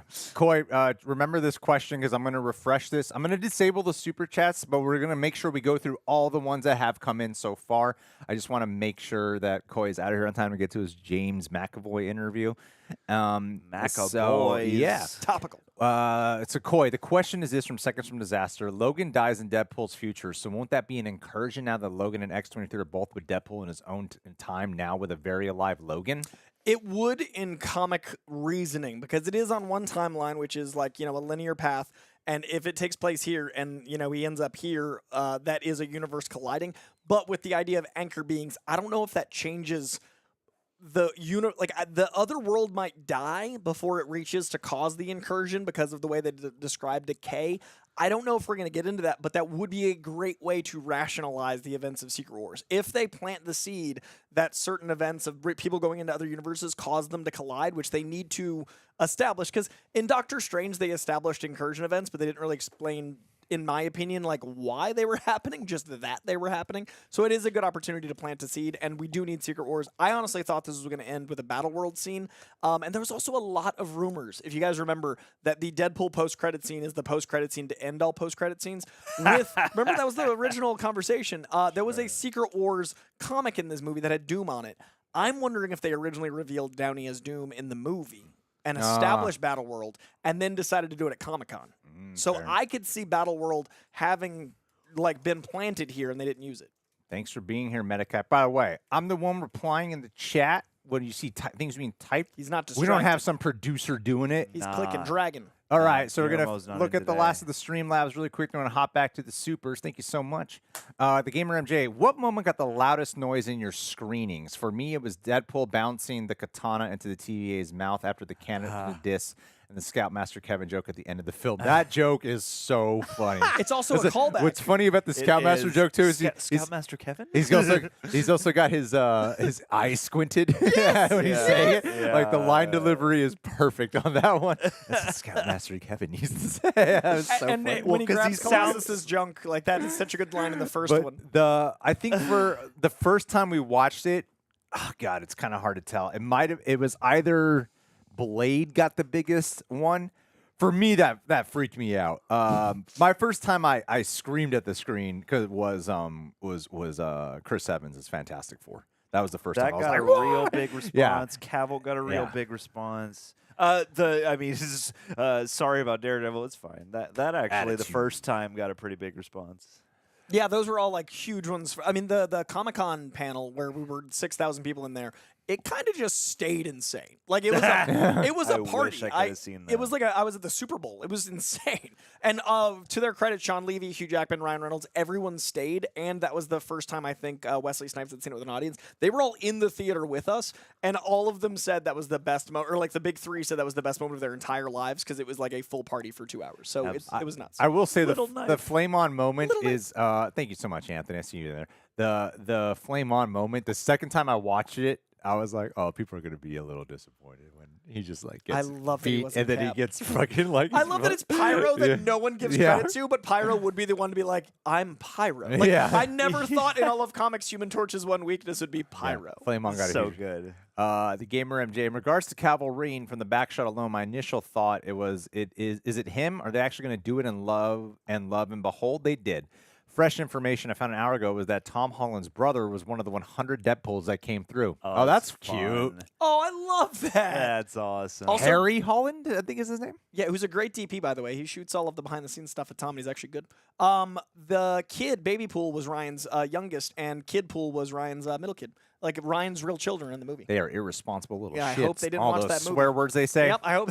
I also agree in the chat. Love B15. All being all into Peter Pool. That's what's up. Dan V900, what's up, you sexy beast? I thought it was funny how Logan and Deadpool couldn't possibly take place in the same universe since Logan took place in 2029 with no mutants being born in over 20 years.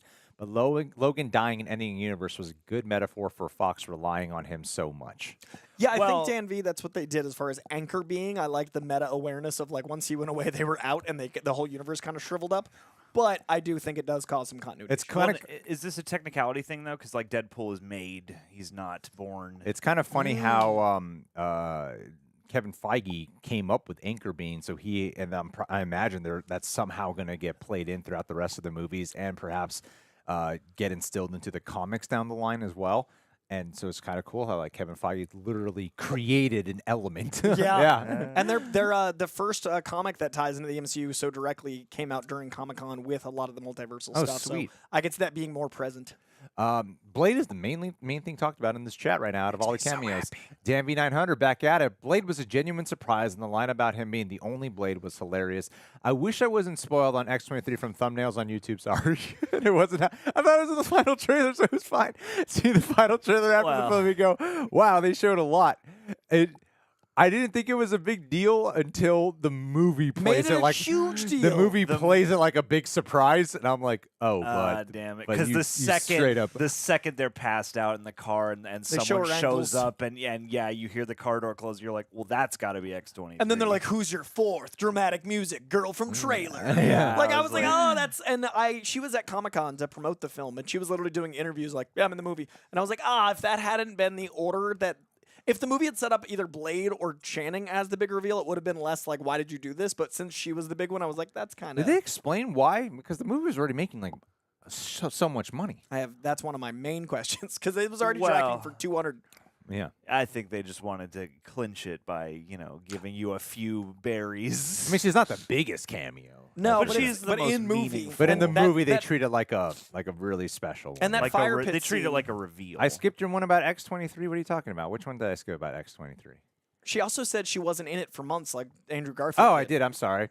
You're right. Sorry about that, Gamer MJ. I love this movie to the next universe and back, but doesn't Deadpool make a paradox bringing X-23 to his universe, which is the past where she's probably still a child, preventing her growth and all the stuff she went on to do because of Logan?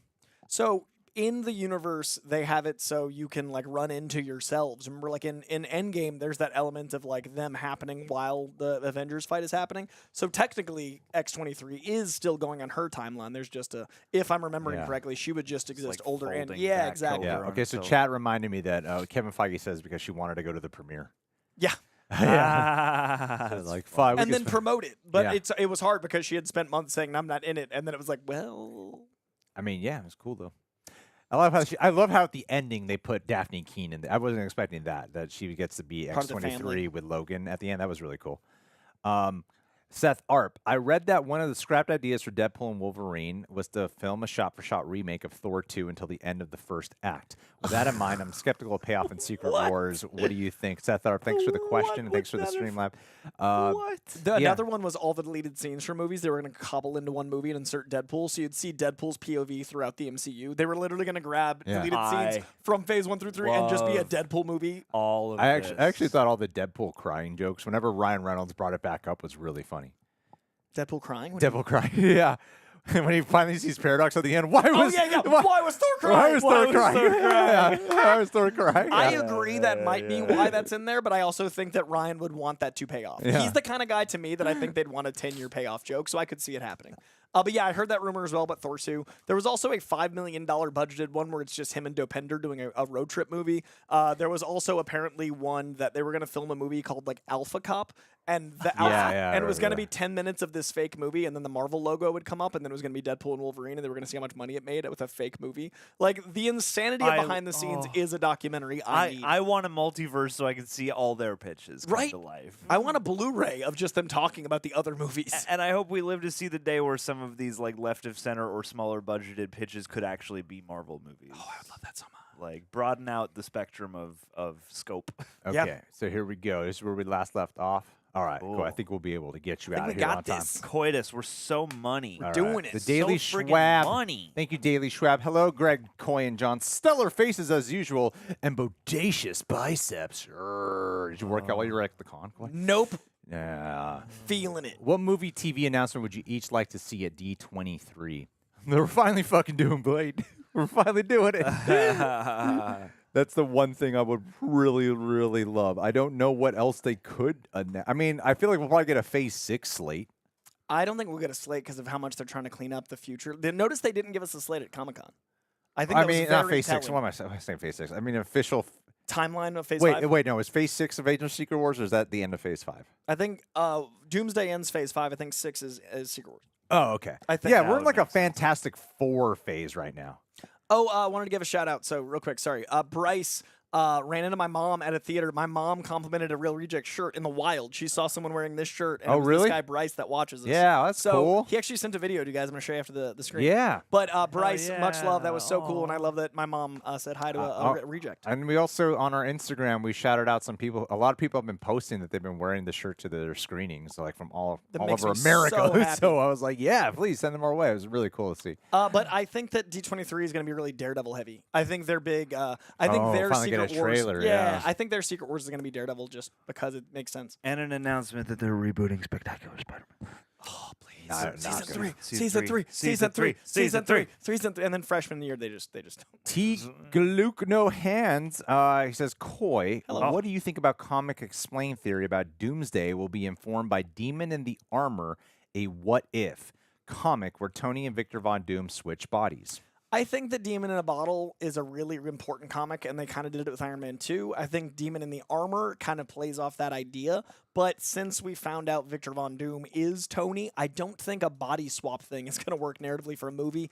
It's a very comic-y idea. I also think bringing Downey back and then doing body swap is a bridge too far of, like, we really forced this. They're in a tall order spot to make Downey as Doom work. I don't think you can add any level of like comic-y. I don't know how they're going to do it, but I don't know if that comic's great, but it's a comic medium, very different movies. And they don't ever really just straight up adapt any comics. No. MCU never does. McNolite. RDJ as Doom will be fine as long as he's Victor Von Doom and not a Tony Stark variant. That's funny timing. Ironically, him being a Tony Stark variant makes more sense because of the face. They definitely have explaining to do. They have to factor it in. It's like they have to make some type of narrative out of the fact that he looks like Tony Stark. And I'm sure they will with like, don't, oh it's my a God, waste. he looks just like, but how? They're going to give him enough of a makeup that it changes his whole face, but that you could still tell that it's Robert Downey Jr. What's funny is Downey's character is like Doom's character is the most recent telling is like there's a slight blemish on his face, so he feels like a monster. There is some continuity where it's like he's mangled and so he wears a mask. There's other where it's like a slight blemish makes him feel inadequate and he is supposed to be God to himself. I'm very curious how they play into that with the ego and how you differentiate it enough from Tony Stark. Because I think Downey, one of the ideas is that Downey went out for 2005's Fantastic Four. Like he actually went out for the Julian McMahon role. But I need it to be worthwhile as a story element, not just feel like it's pandering. Fair enough. That's fair. I don't care. Pander to me all day. Here we go. PLD Projects, PLD, part of the Reject team. Thank you so much. Deadpool and Wolverine reminded me of the Ocean series or View Askew. Friends having a blast making a movie and making the audience feel like we were in on the joke with them. That's 100% what it is. 100%. Agreed. This movie was designed, like crafted for everyone who's been following everything, not just the movies and stuff, but the behind-the-scenes stuff, personal life jokes. That joke, both times I've seen the movie about he's let himself go since the divorce that Deadpool says about Wolverine. And like that's not an ad-libbed line. He's got his mask. It's his face. He's saying his mouth moving to it. Yeah. I mean, it might have been an ad-lib line. I'm saying it's not an ADR line. Yeah, it was like, on the day. It was on the day they shot it. And I love how the crowd's like always goes, oh, as if it's like this massive you're insult. getting hit But with I'm like, Hugh Jackman clearly was okay with the joke. It He's was right so there. funny. Yeah. And then the payoff of his abs at the end where like, Deadpool's like, God damn. Like that, there was so much to that joke that is so funny. It was smart with the abs, too, to feature him without the mask on and show his To prove abs. it was to him? prove, like, it's Because there still was him. a moment I was like, there's no way that is a 50-something man. And then at Yeah. the end he walks out, I was like, why, that is a 50-something man. Yeah, I know, he's beautiful. That said, I do agree the View Askew and Oceans element, and that's what Deadpool is. That's why I'm so mad that so many critics are like, it doesn't have weight, it doesn't take itself seriously. It's a Deadpool movie, which has always been a meta commentary on Marvel. Deadpool has evolved to be a commentary, so this being a movie that is a fun commentary, that's what it should be. Yeah. I get you wanted, like, wait, but go watch the Winter Soldier. Fair enough. Fair enough. Wesley Marshall. Thank you so much, Wesley. What about what if Iron Man Demon is in armor where Doom steals his body? We talked about that a moment ago. That was like 2 super chats ago. I think it won't be mysticism that swaps bodies. There is magic to Doom, like he's a mix of technology and magic, but if they make it Tony Stark's body and not Victor Von Doom that is played by Downey, I do think it's going to undermine a lot. I really don't know how they're going to do this, but I'm excited. I'm excited to be proven wrong. Right now, I don't love the idea, but I'm excited to see how they do it. I would love it if they don't acknowledge it at all. They Just an actor playing a guy. just a guy. I'm just a dude. None of the characters acknowledge it. I would just a dude hate playing that. a dude looks like another dude. Yep. I would This hate guy's that. another dude. And in the press, the marketing, nobody talks about it either. No, he says I'm a dude playing a dude that looks like another dude. He's looks not like another disguised. dude. I Yeah. look like another I look dude. like another dude. They have to narratively factor it in, or else it's going to be such a waste. Otherwise, it'd be like, why'd you cast him? I'd Yeah. be so upset about We that. need a reason. Well, and that's the thing is, it's not that I have any doubt that like Robert Downey Jr. has the chops to come up with a different feeling character. I think he certainly does. It's like in isolation, it's a fine call, but yeah, it's Yeah. the further context that makes it weird. JDLRU917. Hey, Coy, John, and Greg. What were your Hey. guys' favorite joke throughout the movie? Mine was the "Suck it, Fox." I'm going to Disneyland one. That is a good one. That's a real good joke. The fourth wall smash. I really loved the all the digs at Marvel of like. You're joining at a bit of a low. You're joining a bit of a that low was boy, such yeah. a funny joke. Can we just stop with the whole multiverse thing? It's I not feel like, working. I feel like Miss it's after miss after miss. I feel like everything's been miss. steadily good since Endgame. Yeah, I really like the. I have what three? How many buildings do we have? Like 8. I have 806 bodies. 807 when I'm watching Gossip Girl. Yeah. Like I really enjoyed. So if you guys don't know, Rob Liefeld made the idea of Lady Deadpool based off Blake Lively 10 years Oh, ago. cool. So Blake Lively playing her is actually fulfillment of Rob, and like that was before the Ryan and Blake were married. His wife, Rob's wife, Joy, is a big fan of Gossip Girl. Yeah. So not only does it mirror Lady Deadpool existing, but it also mirrors Ryan Reynolds loving his wife and getting a boner with Gossip Girl. Like that joke is so funny and layered. I don't know if I would say it's my favorite, but I did appreciate that both times we saw it, there was a huge laugh for Death by Day Player. Yeah. We gotta let the extras clear. Yeah. Oh, the when he says when Channing Tatum's going off, and you're like, I don't know what he's like. I was honest, I don't know what he's saying right now. And he's like, does anyone, what does he say? Does anyone understand what he's saying? I feel like we're missing some really important exposition right now. That's it. That's it. Tilt up to Blake. Tilt up to Blake. Like in the van. That joke is so. Every Gambit joke is great. Yeah, that was hilarious. Oh my goodness. The jokes about Gambit were so funny. And Blade just like, I've always hated you. I know. Like I just really. You always have. I needed that closure as a Blade Ryan Reynolds fan. Oh yeah, that was so funny. All right, they're gonna make you do this till you're 90. Till you're 90. And then at the end when he goes till you're 90, yeah, that was really funny. Peter pulls Fox killed him. piercings. Disney brought him back. Yeah. The piercings. Aisha, what's up, dear? Always in our chats. I love you. Hey, handsome fellows. Apologies if you already answered this question. Can you explain how X-23 from the Void and Wolverine are able to stay on Deadpool's timeline without creating an incursion? I feel like the explanation is that no one really understands what incursions are. And so The real answer. So they're just able to get away with shit. I think the multiverse It's saga real. has not been I feel consistent like- enough for them to honor that detail. Miss after miss. The constant reworking that they're doing. They can King Dynasty to go straight to Doomsday. They literally wiped out it on the erase board. Like they're. Yeah. That said, I do think that there is going to be some consequence that is Secret Wars.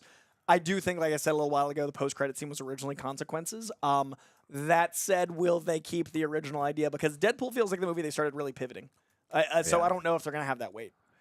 Thank you, Aisha. Emmanuel Rodriguez, thank you. Laura's Wolverine on Young Avengers would be so cool. Doom usually dabbles in magic and tech, so I hope he still uses both in the MCU. I feel like he would still use both. They've been implementing more magic lately, and for him to be the ultimate villain, to be both tech and magic when we have magical beings in our universe now, absolutely. I feel like he should be both, and it would help distinguish him a tad bit more.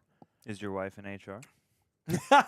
All the HR was so funny. Calling HR. Is your your wife wife in in HR? HR? Yeah. And his face Oh, when his the- butt was descending down to him. The joke after they do the montage bit of him getting ready on the suit, and he's like, "By the way, your Taylor's a predator." But I liked it. As they're making so many jokes about him slapping him and stuff, I'm like, okay, you're like, that must be the joke. I also And then- don't know if those Mickey Mouse gloves were meant to be. Like, to me, I was like, is Mickey groping Deadpool for money? Like, that's what I interpreted it as. And I'm like, that's Yes. fantastic. So funny. Also, Yes. the R word joke, retire. Did you just say I only want to say that word on the internet because I'll get canceled. And then Devil being like, I don't want to get canceled. That was great. Emmanuel Rodriguez. We just read that one. I Yeah, am gender blind. It's Absolutely. my cross to bear. I'm here for her. Furiosa! Your queen. Movie's so funny. Oh, when Chris Evans dies, and he's like, "We're all grieving right now." Yeah. Just playing up how much he meant to us. Do you know what he's doing to the budget? This is a play-by-play joke movie. Like, you're laughing over the last joke through the next one. NVR Williams, how that comic accurate Logan is dead and gone now. Is he dead? Logan's dead. Like, Comic accurate one's not dead though. oh, we know. I think he's all right. He just backed away from him, got in a portal. That Wolverine cameos was brilliant. Him on the X with the clearly fake beard that was coming off as the Yeah. rain was coming yeah, out. so good. I thought they would do a little bit more with Patch other than just your Patch. And then stab him in the head. Yeah. Yeah. They didn't make a joke out of that one. I did like Old Man Logan looking straight up like Clint Eastwood on the Yeah. porch. Like but Yeah. that. I always see Hugh Jackman looking like Clint Eastwood, and I was like, that is Clint Eastwood on a Yeah, porch. yeah.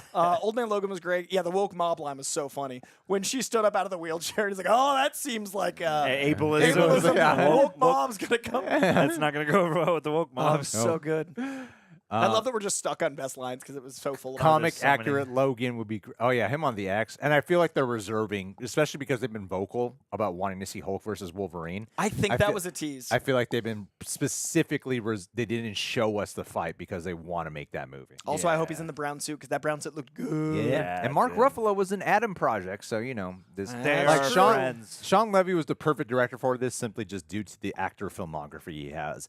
McNolight is saying Channing Tatum's body Gambit accent. He was great. The only thing to me is just a little too bulky, muscular. I think Austin Butler is perfect. Well, Channing Tatum's older now. Yeah. he's not as like determined to be as because he used to be skinnier.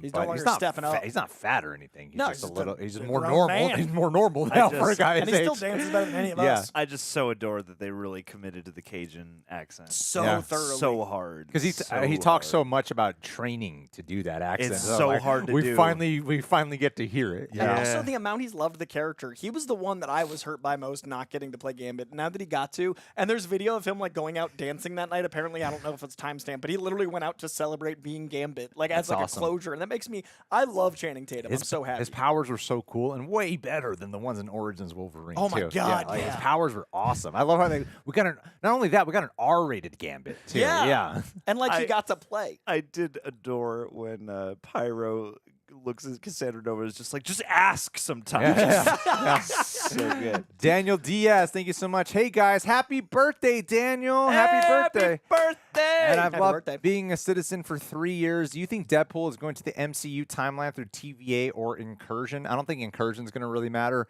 I feel like probably just TVA shit or multiverse thrashing. I think incursions will come to play in Secret Wars, but I don't think sooner. And I think that if Wolverine, if they want to, Hugh Jackman's going to be in it.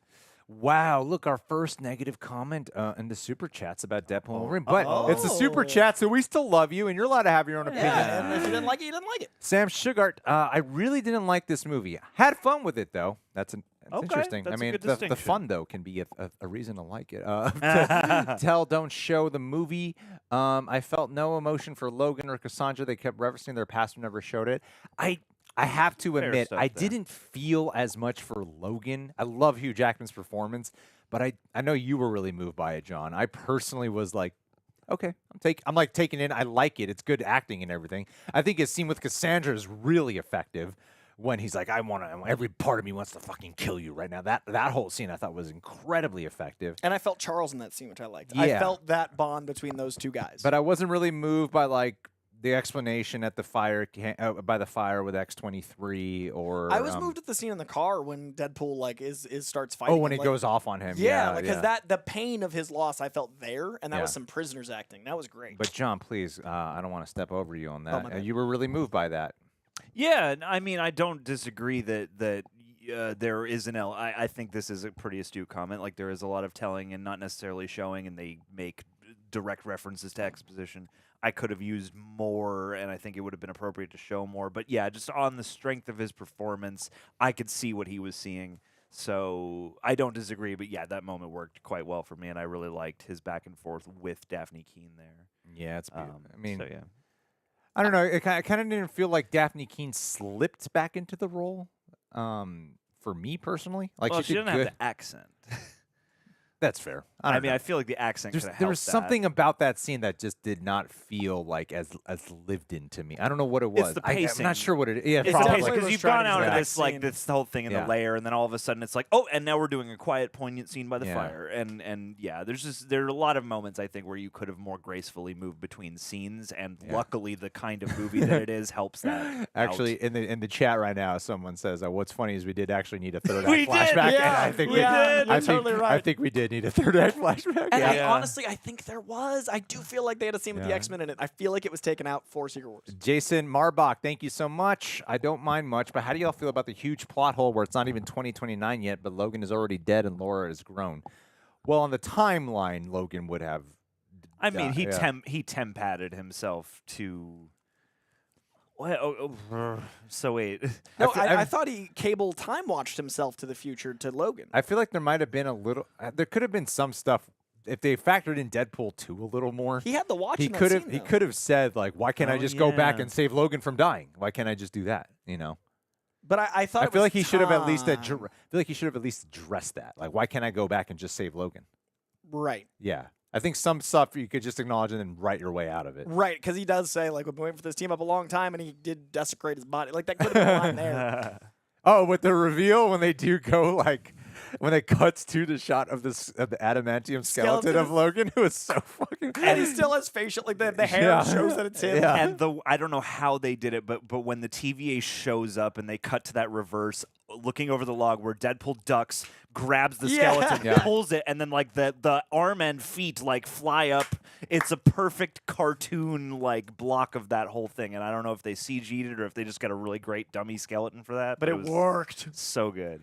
So let's see here. Mr. I Crappenschitz. Any cameos you thought were going to be in the movies, but was disappointed that it wasn't? Mine is Halle Berry, especially after she showed pics of her with her storm hair. I really wanted a James Marsden cameo.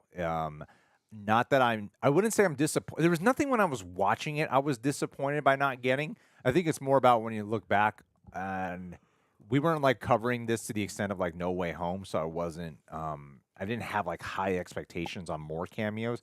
I think it's because instead of doing a large quantity of cameos, they did it through the time spent with the appearances that we got to turn them into actual characters.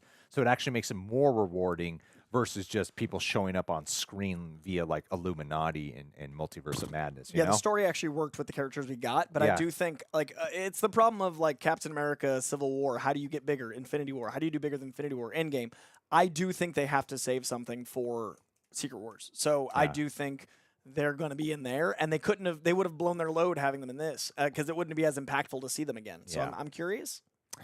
Fair enough. Fair enough. David, they brought back some jokes from DP2, the Scoutmaster Kevin joke, as you guys pointed out, and the no more speaking lines for Buck. Found it hilarious that they used those. I forgot about the no more speaking What are you lines. improving? Yeah. Yeah. Oh, and when they cut to him too, he's just like laying out a litany of like all the woes of society. Yeah, And yeah. then just no speaking lines. You know what, too? I do just want to shout out. Like, I really loved what Matthew McFadden did with Paradox. That could easily have been a thankless character, and I thought that he brought like that scene early on where I can't remember exactly what he says, but they cut to that close up of him like having that little like so impressed with himself like little before turning back to the screen, like his catty bitchiness as that character I thought was really charming. Matt Yellows, thank you so much. Is the anchor being thing a comic thing or something made up? Ryan Reynolds confirmed that Kevin Feige is the one who created that. Because to me, it makes no sense as a universe will always be doomed. Kevin Feige needed some rules to create, so we're just redoing the entire multiverse now. And what's the difference between an anchor and a nexus now? Doesn't matter. Doesn't matter. Doesn't matter, John. But Doesn't matter. it You is a roll way with to, it. It is a way to have something erased, and I think it's important because the Fox universe did get erased in a way when Hugh Jackman was done. So I think it's cheeky, but it is new. Also, Cameo, I was bummed out that they didn't have was Will.i.am. Fair enough, yeah. Needed my Will.i.am. From X-Men Origins needed him back, you know. Mick Pringle. I thought he might have cameo. I thought Ryan Reynolds might have cameoed as the face sewn shut. I thought Headpool. Yeah, Be yeah, perfect. Yeah. Mick Pringle, our stream on my day off. Let's fucking go. D&W is the first movie I'll be seeing twice in the theaters, and can't wait to see Deadpool interact with other heroes. For Fancast, Jason Isaacs for Magneto. Much love. Do you Damn. have a Magneto? Mine is Will Smith. Mine's Denzel. Unironically, mine's Denzel. Actually, I like Coleman Domingo as Magneto. Would be cool. Oh, that's fun. Giancarlo! Yeah. He's not He's played a villain Sidewinder. yet. He's the head He's- of the yeah, snake Serpent dudes, Society. the Serpent Yeah, Society. He's gonna have that cool confirmed. cowl Definitely gonna be a thing. big cobra. I hope he is. I want that. Yeah. We Googled his costume during the other stream, and I was like, "This looks Oh. amazing." Why is he in a jacket? If he was in Deadpool, he would be in that. Vejiro Hoke, thank you for the moment of silence, my friend. Rhett Proctor, I still hope to God we see the Fox X-Men at least once in comic-accurate suits, but where would they pop up? Secret Wars, this Coy is saying.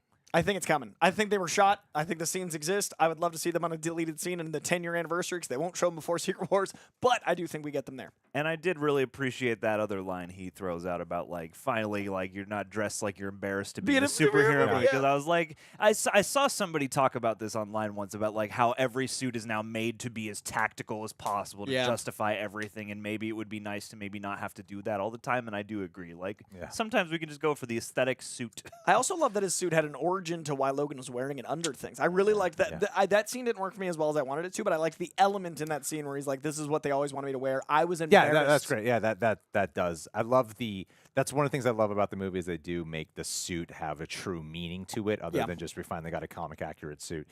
And someone in the chat also was saying to me, anchor beam means main character, and when a main character dies in their respective timeline, the timeline dies. Yeah. That's a fairly good explanation for it. Deadshot. What's up, Deadshot? Good to see you back again. Will Smith. Wesley had the loudest applause in my theater. Wesley. I think it's easily the biggest surprise. And the best one to honor, too, for the Fox Hell universe. yeah. Was that a Fox movie? Technically, it was New Line, but I don't know who owned New Line. I know Miramax owns Disney. I don't know who, you know what I mean? Like, I don't know who New Line's under the umbrella of. And also, I wish we got a Ghost Rider cameo. That was the one I wish we had. Sony. That could come in Secret Wars. I felt like Nicolas Cage should have been in there. But that's a different universe than the Fox stuff they were. I think that's coming. Okay, so Sabretooth, Dirty. Let's try to remember that before the end of the stream.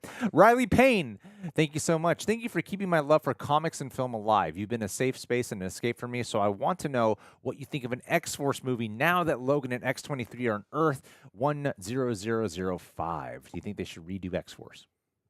I don't know if X-Force will work soon because they made it like a joke, and they even had a line in there like they didn't test well, like the test audiences. Yeah. But I think down the line they should rebuild an X-Force to have an R-rated X-Men.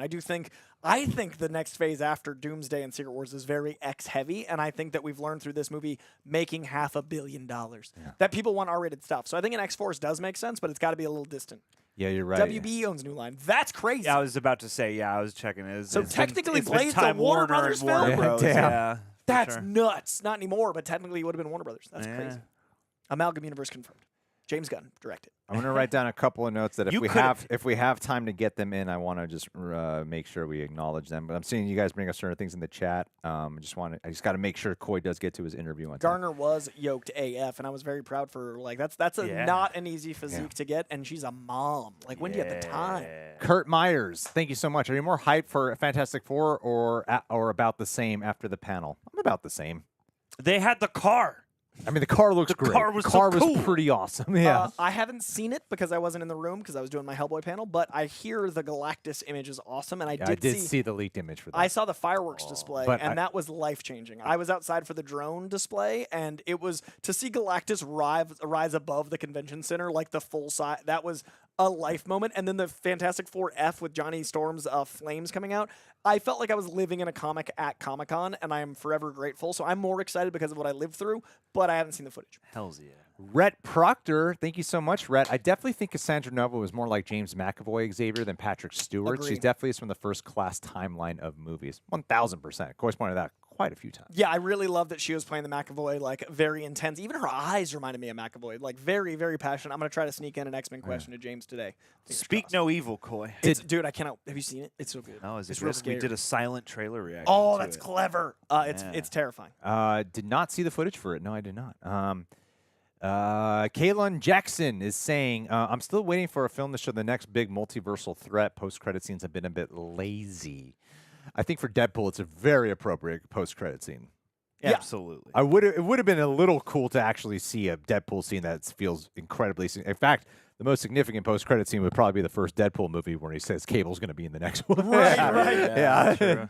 Mel Gibson. Yeah. I think it's going to be here, the interview. I'm doing it for right here. So you guys are going to get a Speak No Evil interview that I'm going to soon. But I think that what was the question, post-credit scenes? I don't know if they've been lazy. I think they just haven't had a direction to steer. Like, I feel like they're trying to build to something, and it's been a little bit of a mess. I think the original post-credit scene was different, and then they added that in. SS2, thank you. As a Marvel hater in recent times, all was instantly forgiven as Wesley Snipes slow-mo walked onto the screen. If Zaddy Blade. Doomsday OST has MF Doom, I'm sold. Yes, gotta have MF Doom, all caps. The newest Doom comic, a brand new one-shot Doom comic from 2 months ago, opens with a Doom lyric, an MF Doom lyric. Oh, cool. Yeah, like a 2-stanza MF Doom lyric. So Hell they paid love to him, and I Hell hope they continue Yeah. to. I thought the post-credit scene was really funny. I laughed It so felt, hard. It felt like Yeah. Chris Evans was clearly having a fun time. Rick Alt, what's a plot idea for a Marvel movie you have that's so crazy you know it would never happen but would be awesome to see?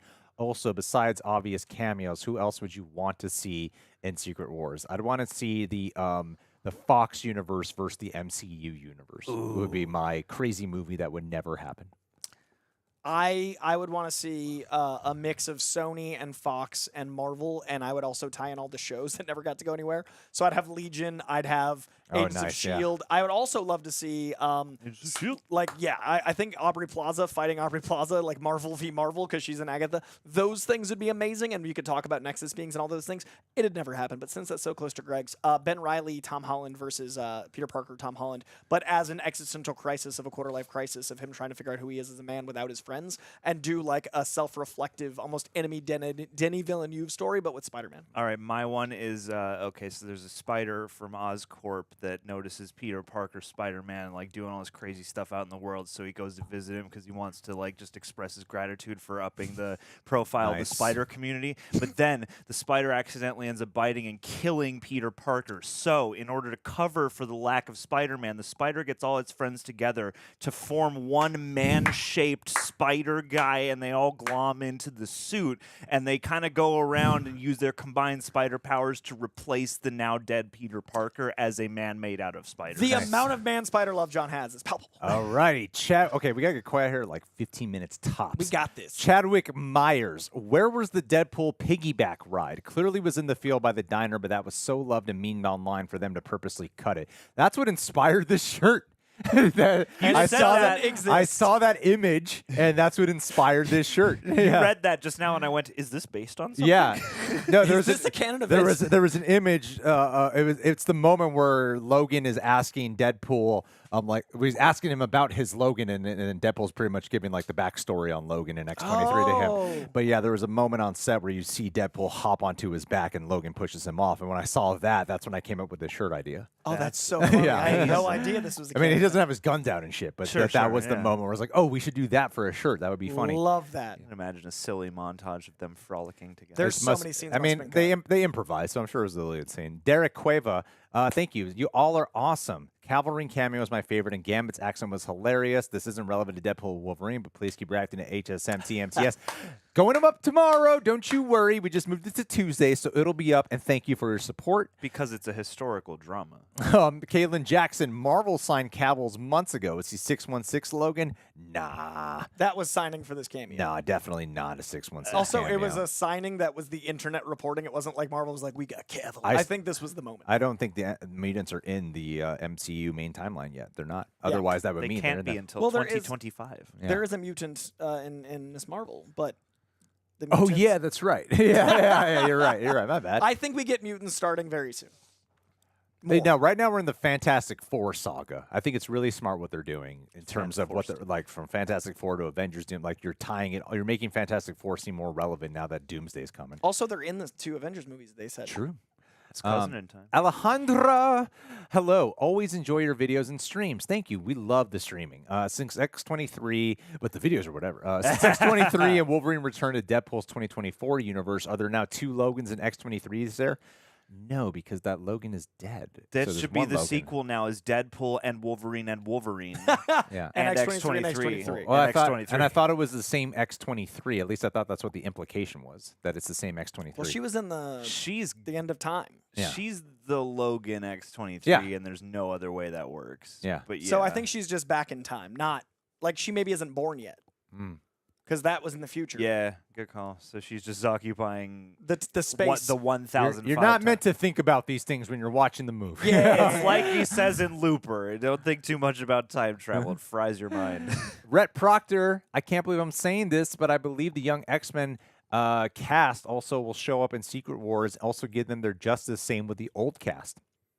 Why can't you believe you're saying that? I mean, with Secret Wars, anything is possible. It's a crazy comic.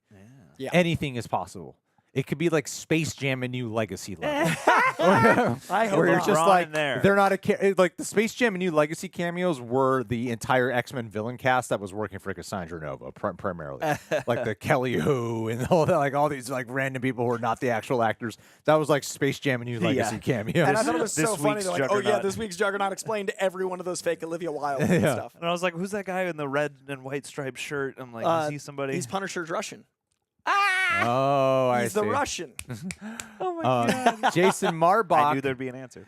I really need She-Hulk and Deadpool on screen together, create a know. feedback loop of fourth wall breaking. know. I would like that too. Did you hear about this thing where the director was saying like two very different answers? Like for season 2, I'd like it to be more grounded in LA or do a crazy multiverse story. I'm like, those are two very different ideas. Sounds like all your Spider-Man bases. 4. Like everything we hear about Spider-Man 4 is like, it's going to be all of them. Or it's Yeah. going to be just Peter Parker in New York. What? Do them both. Could be both. Air them at the same time, then ask people which one they like, and that one will become canon. Like Alpha Cop. exactly. Morgan Richardson, Chicagoan living in London. The audience was Damn. dead silent here. I've heard that about London audiences. I need to see it again in the U.S. I didn't think Wolverine's mistake made sense. How did humans kill everyone while he was out drinking? That is, I think that's the major part of that explanation is sort of like, I would like to see this content. I'm sure if humans could figure it out, but as he describes it, he's just like, I wandered off, and then a bunch of, I just imagine a bunch of people with pitchforks and torches. Well, We got him. And I mean, yeah, especially when you have all those X-Men.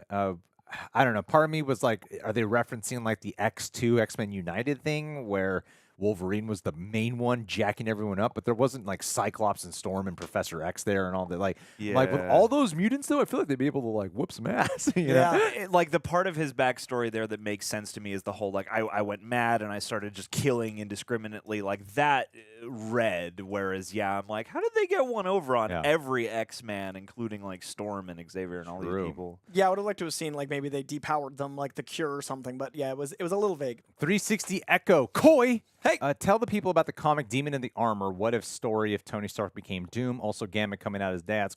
Panish was really fun. There's a comic called Demon in the Armor. A few people have asked about. It is a what if. It's a single issue. It is probably not going to be adapted, but I know a lot of people are attaching to it. I think it's going to be more like Infamous Iron Man, which is actually the other direction where Doom becomes Iron Man, but it's Victor Von Doom in Iron Man's armor. I think they're going to try to find a way to make this all work. I don't necessarily love it, but Demon in the Armor is a really good one-off comic that you can check out that does have this loosely based around it. Really? Yeah, nice. I'm going to read it. I'm going to read it. Yes. And I'll forget about it by the time Doomsday comes In out. 4 years. Parker Stace. Comes out in 2 years. It's 2 years. Hey, guys. Love the channel. I was just wondering if Coy has ever been to Charlotte Heroes Con. It's easily the best con I've gone to if you're mainly interested in buying comics. Every booth had grails. I have not. I like Charlotte because I got family in Danville, but I've never been to a Charlotte con. I did see some grails while I was at San Diego Comic-Con. I saw an Amazing Fantasy 15 CGC as a 9.0.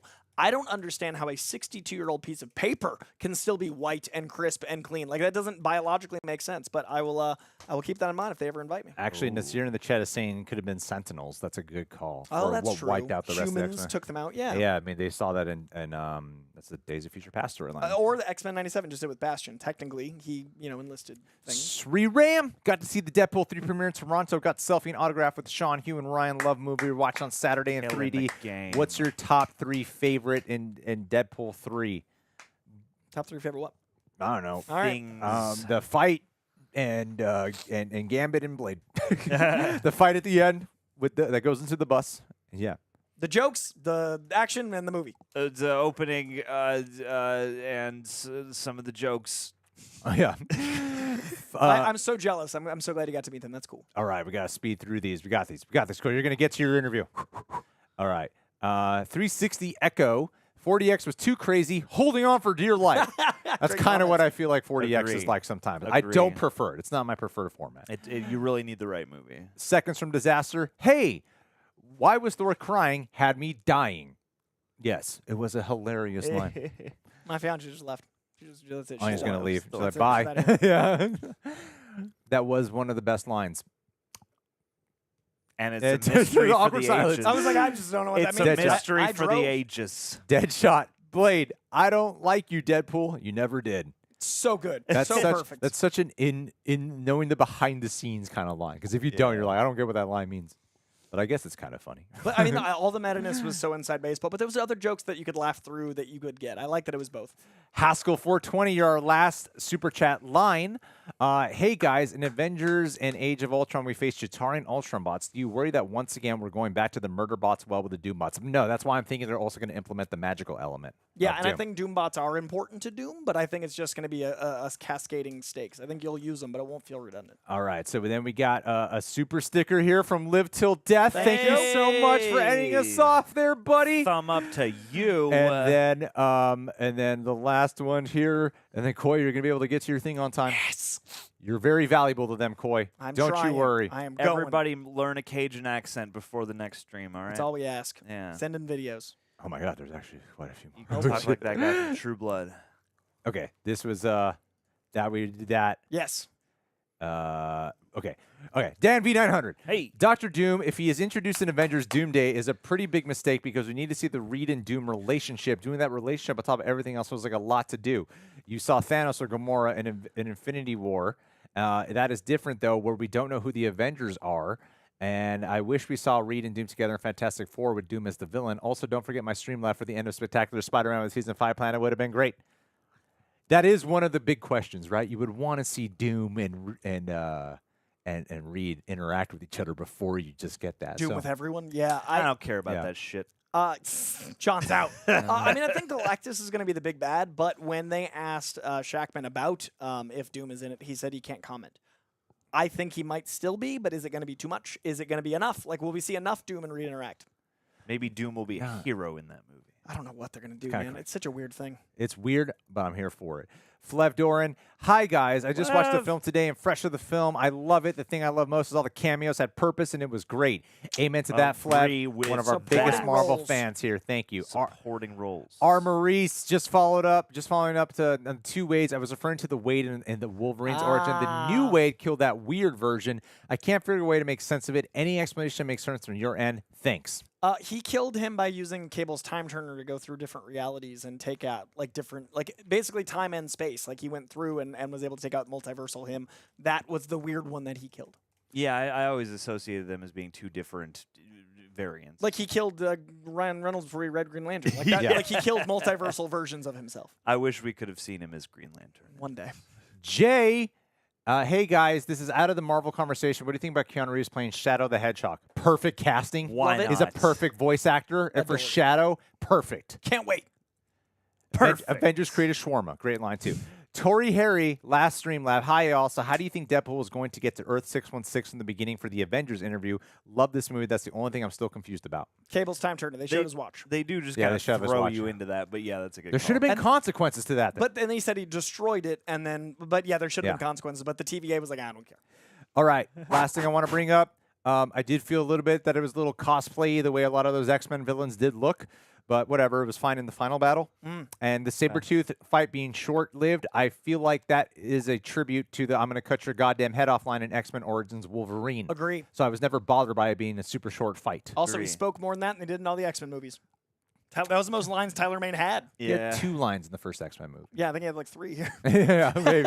I was torn on, I guess, on the shooting of that one scene because like Yeah. their big team up battle is like all the shaky cam, and there are times when you're doing the kind of Guardians like, ooh, we're panning, and you get to focus kind of on one person than the next. But I do wish there was a little more visual clarity. They mainly did that with Gambit to give you the best clarity. Yeah. And it was still worth it for the Furiosa. All right, guys, we're ending just We on did time. it! We We did made it. Thank you Thank- for all the great questions So and appreciate it. feedback. Thank you guys so much. I hope Coy This has is so a much fun. fantastic interview. I Very wish we excited to could share do it this with for you all. 5 hours. Yeah. This was a really fun This was a time. blast. And thank you all for being here. Thank you, Coy, for being here. Made it happen. Voice on. Just back from San Diego Comic-Con hours ago. Right into the next thing. And we'll see you guys soon. Thank you so much for being here at Coy. Get to your interview with James McAvoy. So excited to see Xavier, and thank you to everyone who's watched all my Mackie reviews V. over on my page. Thank you Start for Greg shouting for editing people. it. Start shouting people out as we're. What? Coy Carne gave me a little thank you. What do you know? I'm so Finally- appreciative. I say finally, so. Greg Kid edited my finally- spoiler review. We made the thumbnail. Finally I'm so get- appreciative. finally get I a didn't wanna little- plug my page Don't on Greg's don't page, get a but shout on out the way out, on the Aisha comments or on Cameo. Twitter. Aisha Don't Cameo. get You wrote the SEO. don't- I didn't. You don't wrote get it.